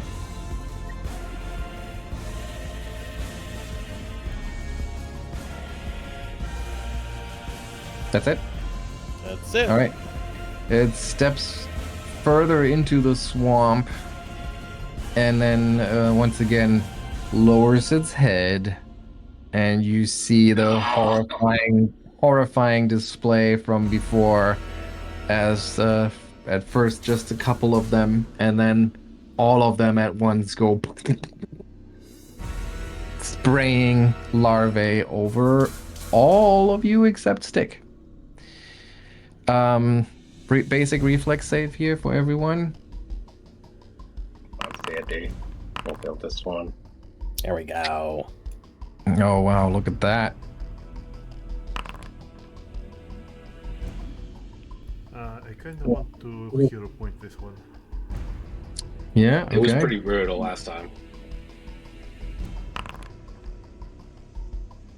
Success. Okay, so well, let's first see the damage of this. So this would be the regular damage.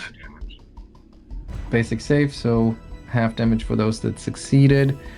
Anyone who's taken damage also needs to do this fortitude save.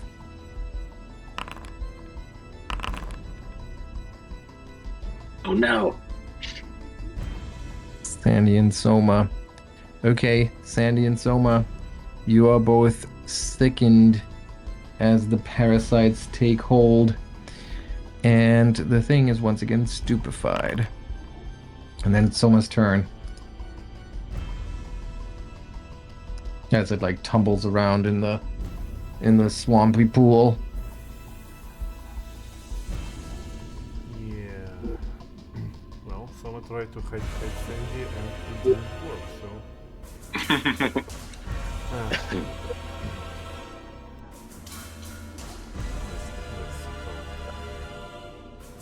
Yeah, it's still within range.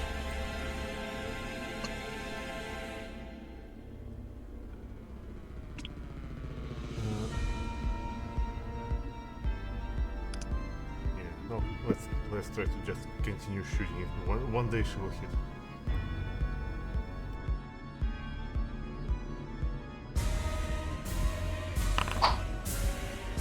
But that day is not today. Yeah, 31 doesn't. Let's do it for difference. Another marble gets swallowed up by the bog. Sandy. Okay, I mean, Sandy has to move to hit it. I think you're just gonna step into the water. Yeah, it immediately like starts sucking on your boots. Every step is difficult in here. Ugh, yeah. You know what? He's gonna step to the side though, because he doesn't want to. Inside. Okay. There we go. All right, and it is only Sweet. 6 inches deep, so it's not Okay. super like doesn't go that far up, but it's pretty boggy and muddy and gross. Yeah.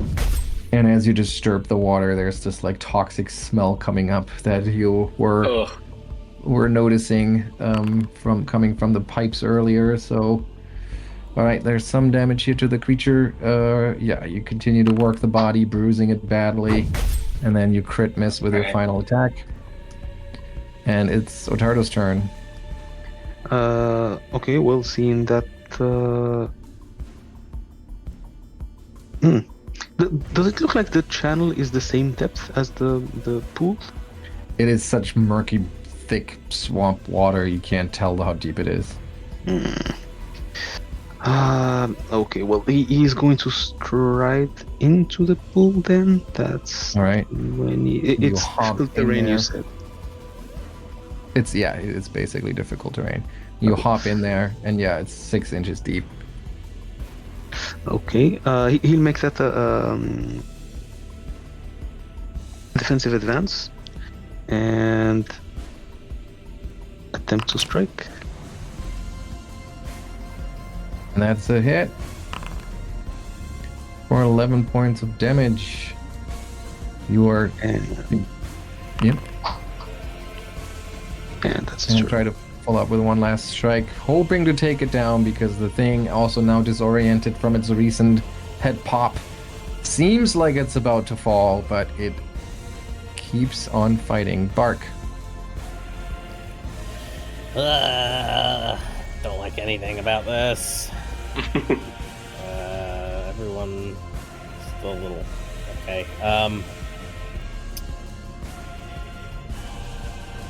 Gonna move. Difficult terrain, so can only get over here. And then we're just gonna drop a log. Really? Is that the time for it? We're in the middle of battle. Shuni don't care. And it fails.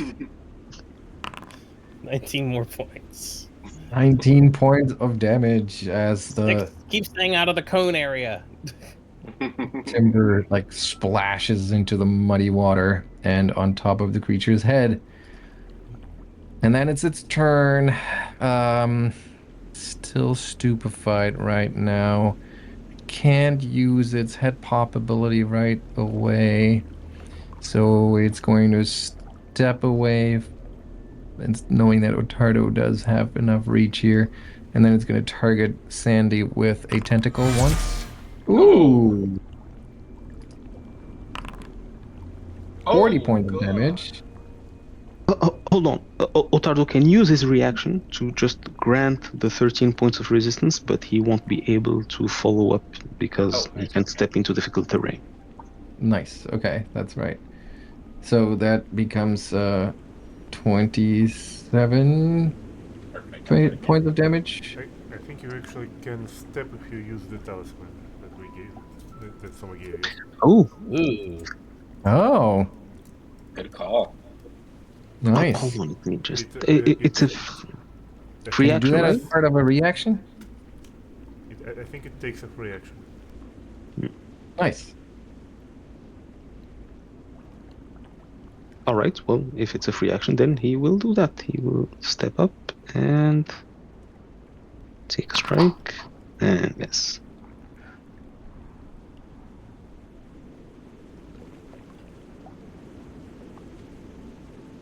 Yeah, so unless it says specifically that you can only take it on your turn, it is fine. All right, but that's a miss.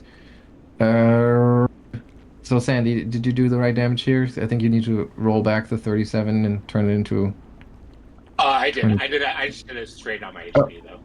Okay. That works. All right, so that was its first attack. Then you're already exposed to that thing. Then it comes back with a second tentacle swing, which also hits and does 23 points of damage. And it did step, so that's it. And it's Soma's turn. Okay. I kind of want to try to make a recall knowledge check about what the hell this thing is, but I think we can do it after it's dead. So someone will step or stride closer to Sir Tardo's Flora. And, well, one day she will hit.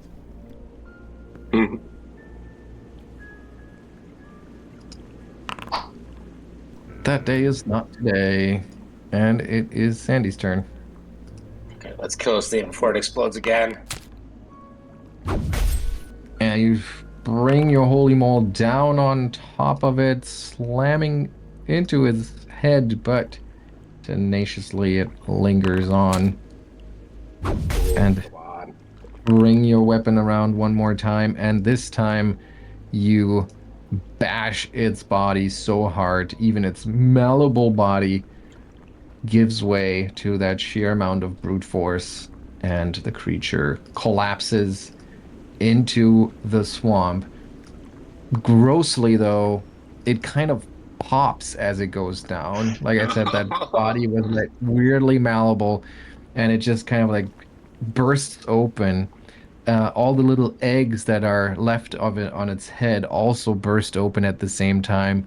Not in an explosion, so this is not a death throw sort of thing.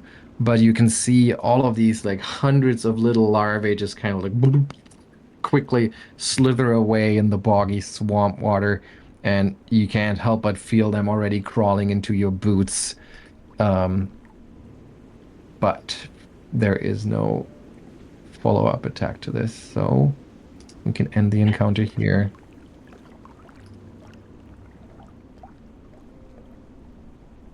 So, All right. what is this thing? Yeah. I don't know. But Sandy's just barfing in the swamp water. Yep. Soma, gross, would you say, is what this is? This must be just another disciple of Nimbleoth, is your best guess.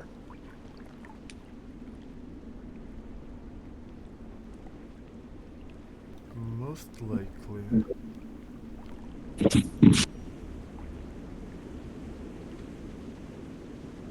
Oh. At least we didn't have to face both of them at the same time. Yeah.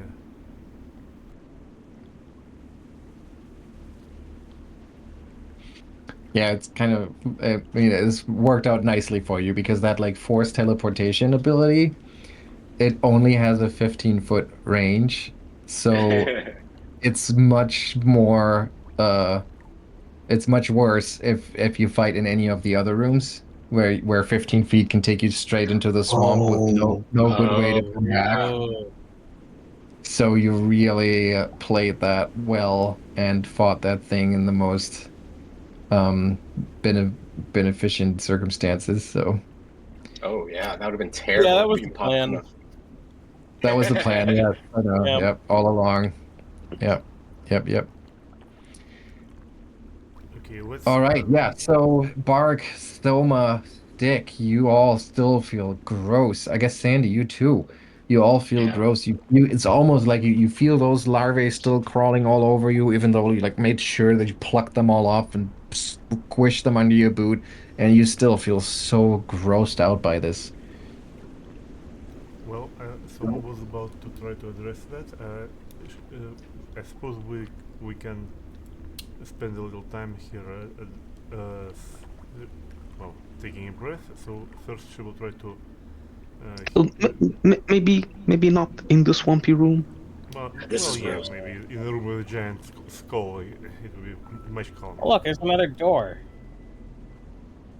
I mean, it just Yeah. goes through, I think, but And I think we can take the enlarge effect off here because it'll only be for a few more minutes.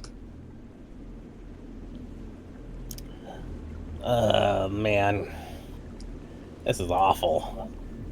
Yeah. Anyway, I want to try to take off Ottardo's stupefied effect again. You don't have to worry about that. It not really. It hasn't been really hampering me that much. Ottardo doesn't really use his head that much. Yeah. Well, very well. Then she will treat wounds on herself, trying to get rid of this, of disgust. It's not gonna work. So I already these things. It's gonna take more than that.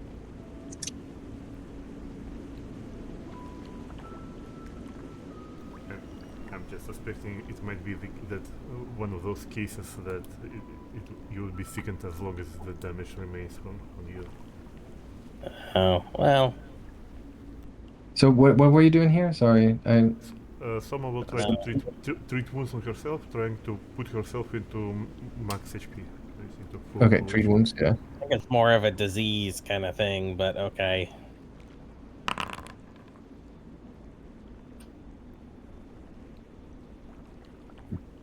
And I'm exactly at my max HP.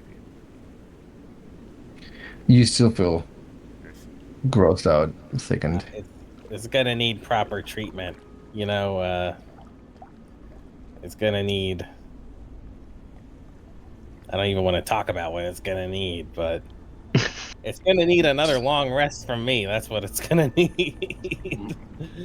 Do you think if I throw up enough, it'll go away? Nope, not one of those. I already tried. Trust me. So during those same 10 minutes, Ottardo is going to lay hands on Sandy and then refocus.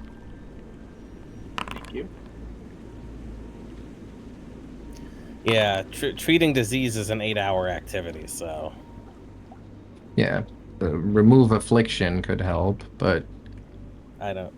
There's know if anyone has that. There's cleanse affliction, Cleanse affliction. which I do not have prepared. There's sound body, Yeah. which may or may not work, but Well, why don't we try? Someone will press her lute into the bark's fur and strike the pulse. She'll feel the live bark. Let's try the second slot. you're gonna have to counteract it, so it's gonna be pretty hard at a low level slot. I don't know. It Okay. checks tells me it's just plus 20. So what you were casting this as level 2 here? Yeah. The spell can counteract or suppress cures, diseases, or conditions that are part of the target's normal state. You send an attempt to counteract the effect of your choice, imposing one of these conditions. Oh, the effect imposing. Okay, so that does mean it does try to counteract the disease, right? Well, Yeah. That would be the effect imposing this condition.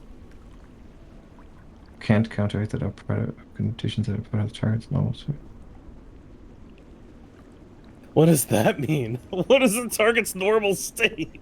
No, I think also like that Oxford comma there makes me think that it can't counteract or suppress curses or diseases. Period. You know, or conditions that are part of the target's normal state. Because let me just look that up real quick. Sound body. It sounds like it. Oh yeah, I think you're right. I think that's probably the correct interpretation. It does not cure diseases. Instead, it's used to temporarily suppress or remove specific conditions. It's not actually true. Shut up, AI. Let's trust some random human's opinion on this. Much more trustworthy.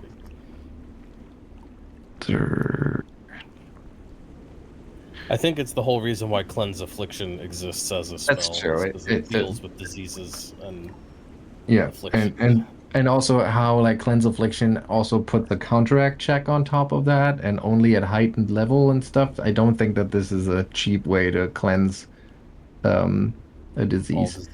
Yeah. So I'll let you roll that back if you want to, and if it expends I'm any. not sure. I mean, we have no idea what it did, so someone attempted to, Okay, that's true.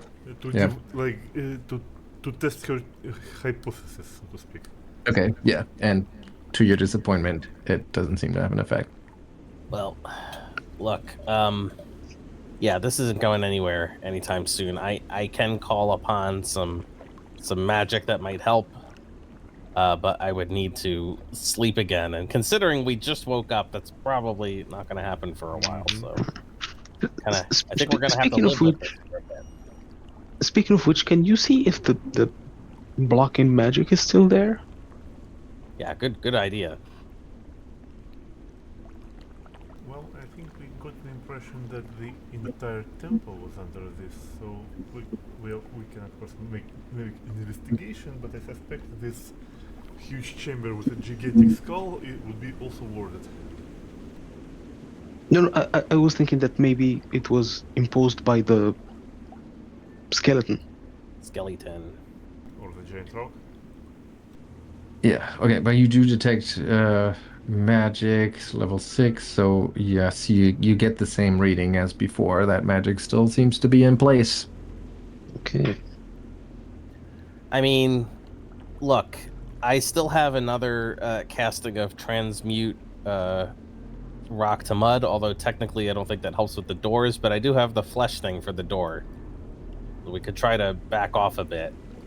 Although we are like several chambers away from the exit. We'd have to go through multiple doors, I suppose. Yeah. Well, What would we happen can if first what would happen if do you whatever. cast stone to flesh on a skull? Well, it Sorry, would turn what? into a skull made of flesh. It's inert. I Yeah. don't like a flesh skull. I can only do one roughly human-sized stone object with stone to flesh. I'm gonna let you in on a popular German pastime, which is shaping animals out of raw pork. I know it sounds made up. I know it sounds made up, but I'm gonna show you what that looks like. So that's how I always picture stone to flesh. Wow.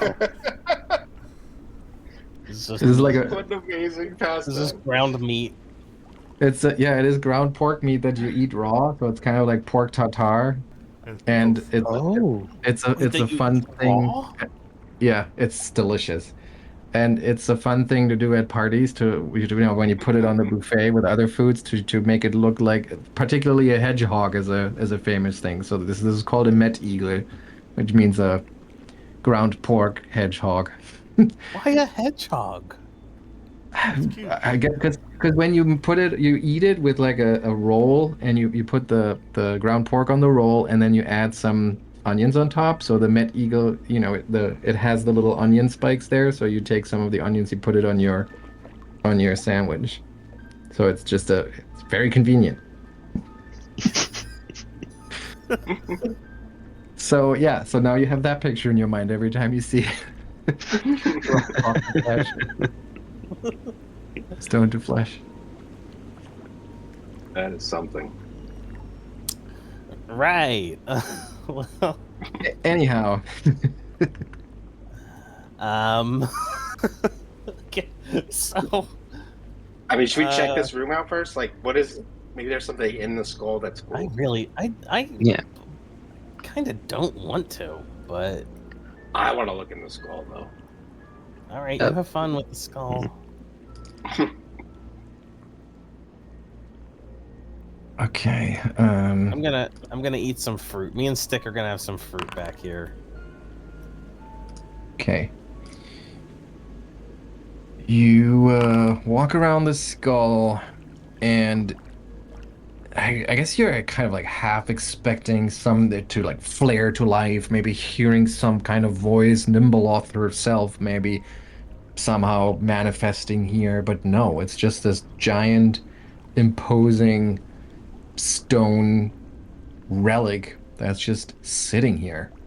And as you kind of circle the dais, Ottardo, you notice in the way back behind the skull, there's this stretch of wall, like semicircular wall, and in one section right over here, you can see like in the condensation of the moisture on it that there seems to be some hollow space behind it. And soon after, you find a mechanism for a little secret door that opens up into some kind of passage. There's a passage back here.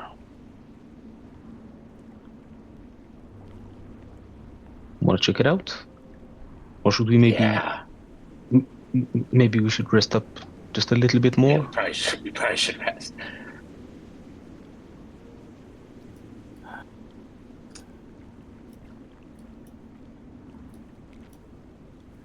I mean, yeah, sure. Why not?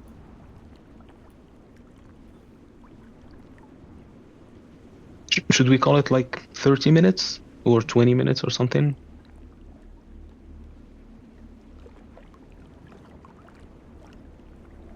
Is that what you want to do? Look, at the very least, we can take the time to heal everyone up. Yeah. Okay. Ottardo should be good after 20 minutes on his own.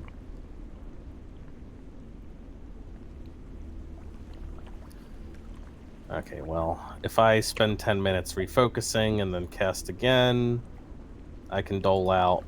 I need some for Stick.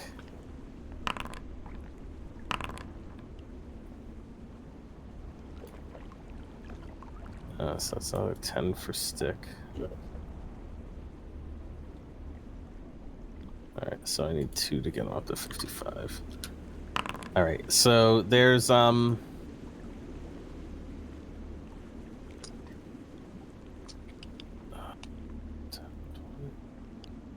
So there's 29 points of healing there for anyone else who needs it from Cornucopia.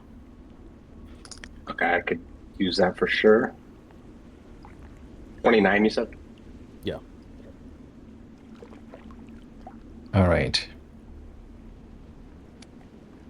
So around a half hour or so, you once again hunker down, try to get a rest in this dreadful, eerie place.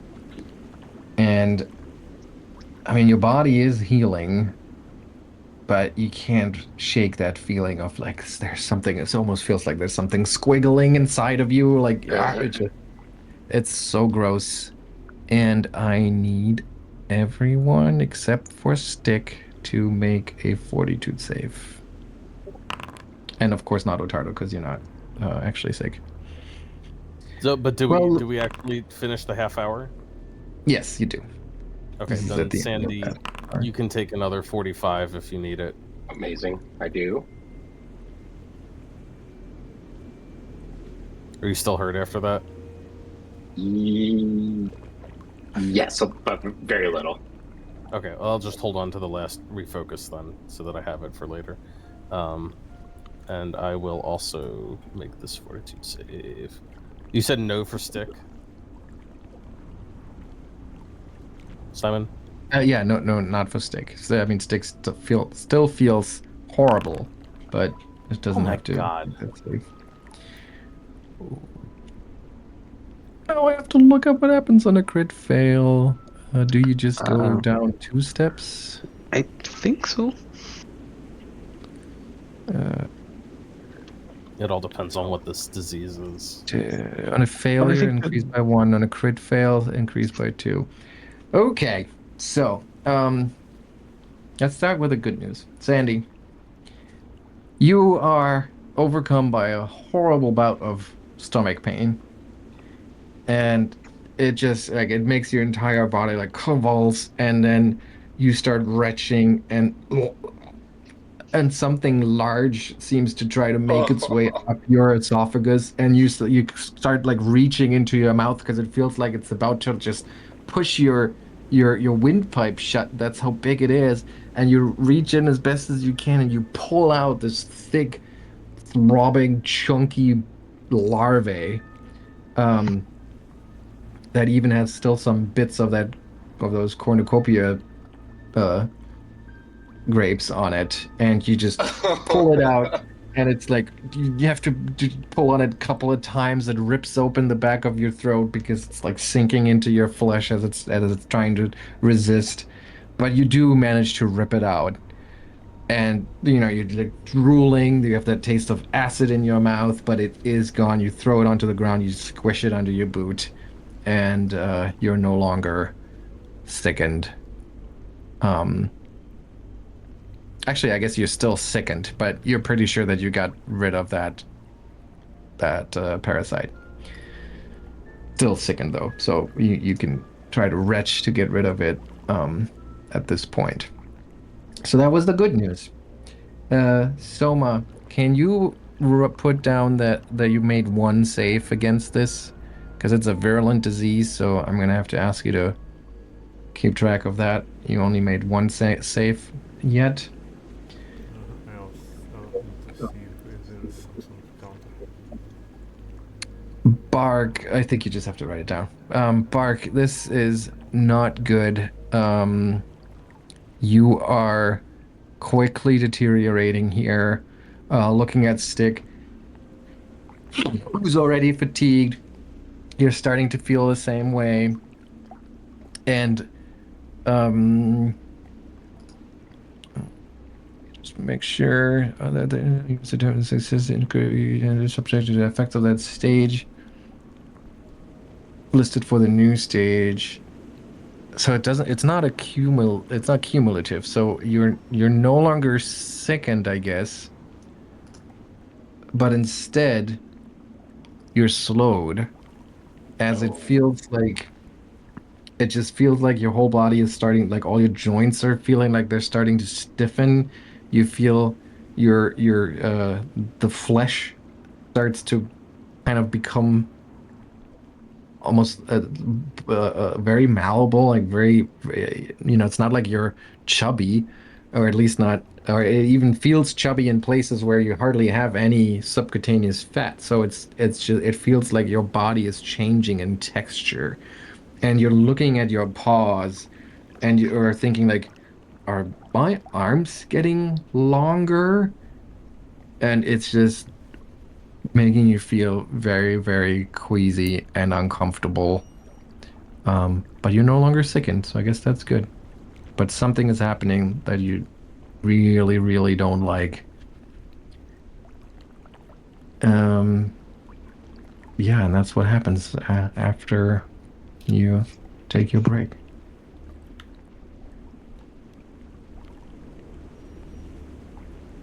What do you do?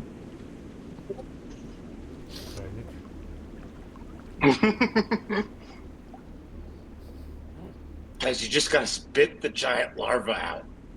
I don't know, Sandy. Your mouth is a bit larger than mine. I think mine might be stuck in there. Maybe if you just punch me in the stomach real hard, you can squish it.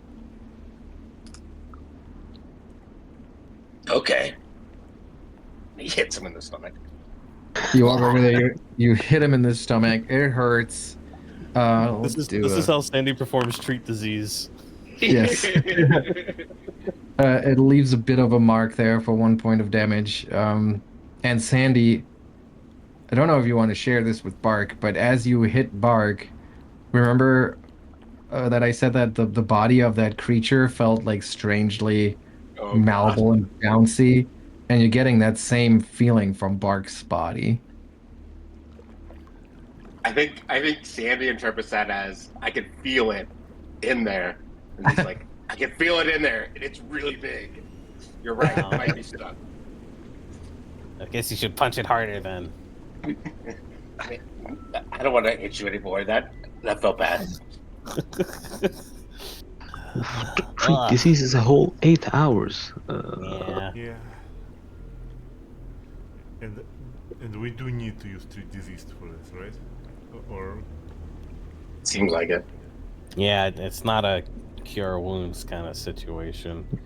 Let's see what I got in my pack. Probably should have checked this beforehand.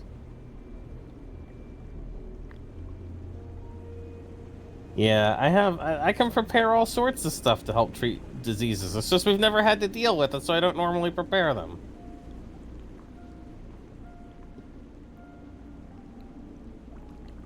That's not gonna help. That's not gonna help. Guess I should have invested in some disease consumables. Well, that'll be for the next adventurer.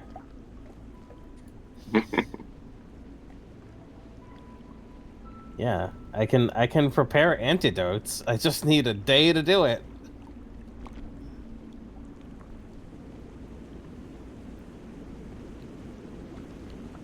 Or anti-plagues, technically, is what you cast. It's just, I think I'm gonna be dead before then. Well, I guess this is the time to try and break through those doors and then teleport back to town. Yeah, maybe. We can't go on with you guys like this. well, yeah. Although, did you say there was some sort of a secret door? Maybe we don't need to backtrack all the way. Yeah, I guess we can just take a quick look. Maybe if we go right through it, would be closer. I'm just gonna go ahead and see if I can turn that rock into meat in the meantime.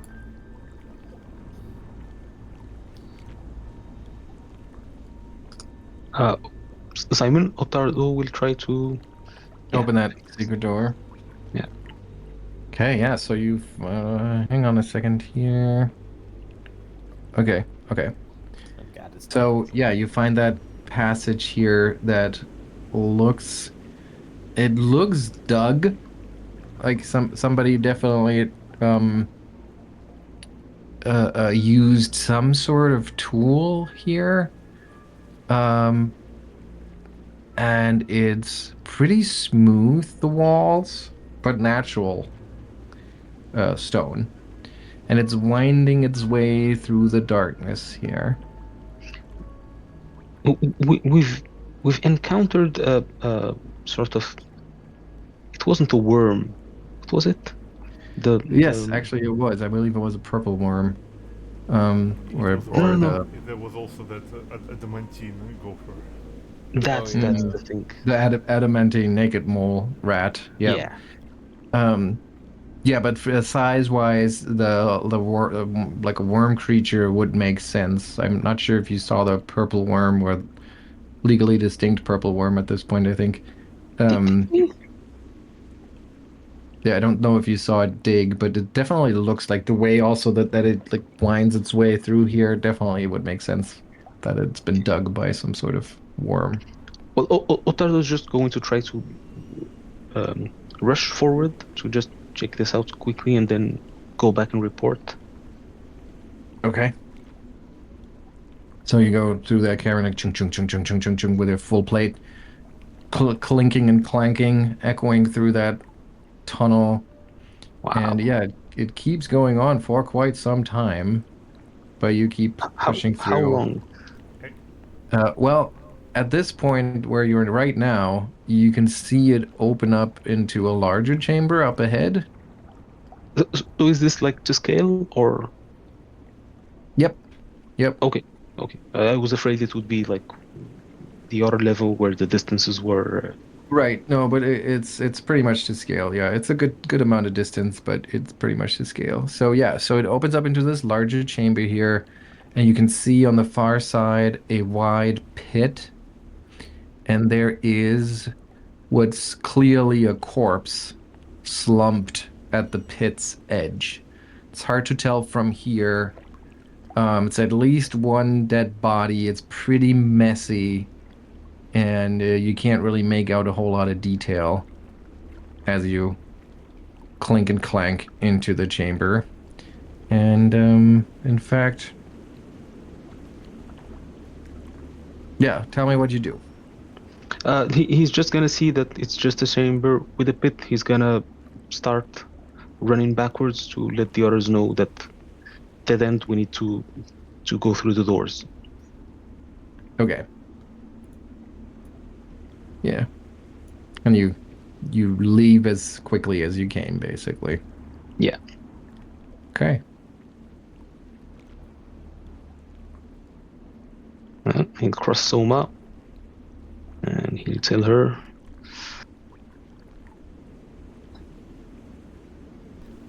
I'm most curious if the teleportation suppressing effect spreads all the way there. Oh yeah, you should try detecting magic there and see if it's still like there. Well, you can try maybe just past the skull, like just at the mouth of the tunnel. Well, let's try this then. Someone will also like turn on the detect magic. Mm-hmm. And takes a couple of rounds, I think, until you get a full reading here, but it does seem to still be in place this close to the vaults. And she will try to walk through the tunnel a little bit.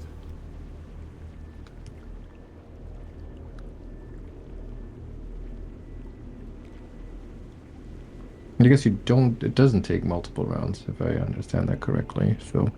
So you can, yeah, you basically, as your exploration activity here, you cast detect magic over and over again. And it seems to be still in place up to that point where you are right now. You keep on moving. occasionally casting that spell again or that cantrip, you continue to sense the presence of this effect. Okay, that's far enough. Yeah, it's still there.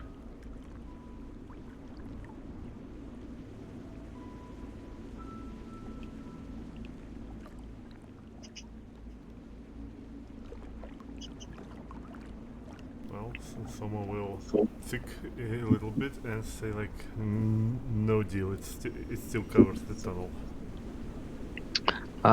Well, Bark, looks like you're going to have to make use of your magic. Yay! Or maybe we just like Ottardo is just going to open this door quickly. Oh, more swamp. Oh. No. No. No. Oh no. No. You don't open this door Oh just no. quickly. No. You open the door, and maybe you think you just like quickly like peeking inside there. It's Oh like no. a set of double doors, black, just like the other one, like smooth stone. And you open it up, and you are immediately assaulted by the humidity and the clamminess within. And yes, more swamp, but this has a very different quality to it. You see 4 wings in this room, each one containing a massive pool of bubbling swamp water. There are flickering motes of light and darkness that play underneath the surface of these pools. And at the center of the chamber, it's partially blocked by a circle of towering black standing stones. You see those menhirs, basically? And those stones occasionally like crackle with some sort of eerie energy that shoots up into a shaft in the ceiling. You see a total of 7 narrow channels, as though they're dug into the stone by a 7-fingered hand. And they run from each pool and 3 of the walls to a moat in the center of the room. And from there it is where the water is coming that flows under the wall to the east in this room and then continues through the room you're currently in and then eventually makes its way to that swampy section on the east, in the east. An island of sorts in the moat holds a smooth altar. And on top of that altar sits a black lens the size of a fist. Pretty small compared to the lenses you've seen before. But you can't really, your plan was to just open the door real quick, shut it again, but it's like you can't tear yourself away from it. That black lens is so dark. It is almost like a hole in the universe, and it really feels like a black hole that is like sucking your attention in. You can't help but stare at it for a moment. And as you do, you hear an echo bouncing through the room. And it's very quiet at first, but it gets louder and louder as you recognize that wail. Oh god. And it grows and becomes more enraged. And it starts to sound less like an echo that is just like coming from all over the place. And it starts to focus and zero in on that black lens on top of the altar. And within just a few moments, a shape starts to emerge from that blackness. A like black mist spills out and starts to coalesce into the shape of Belcora, as she like seems to be almost as if she's in pain. She starts to form in there. Her physical appearance looks almost half-baked at first, as if she wasn't completely back on this plane, and as if that black lens accelerated this painful process for her. And she fully manifests, though, after just a few seconds, and you still unable to tear yourself away from this. And she looks around, confused, and then locks eyes with you. And her face, still a mask of anger and rage, transforms in even more enraged. And she yells out and says, "No! The Nimbleoth called me back. It is her will. I will destroy you. I am more powerful than ever." And here we end today's session. Wow. Sorry, Bark. Well, I guess we'll have to address your horrible transformation later. I can't imagine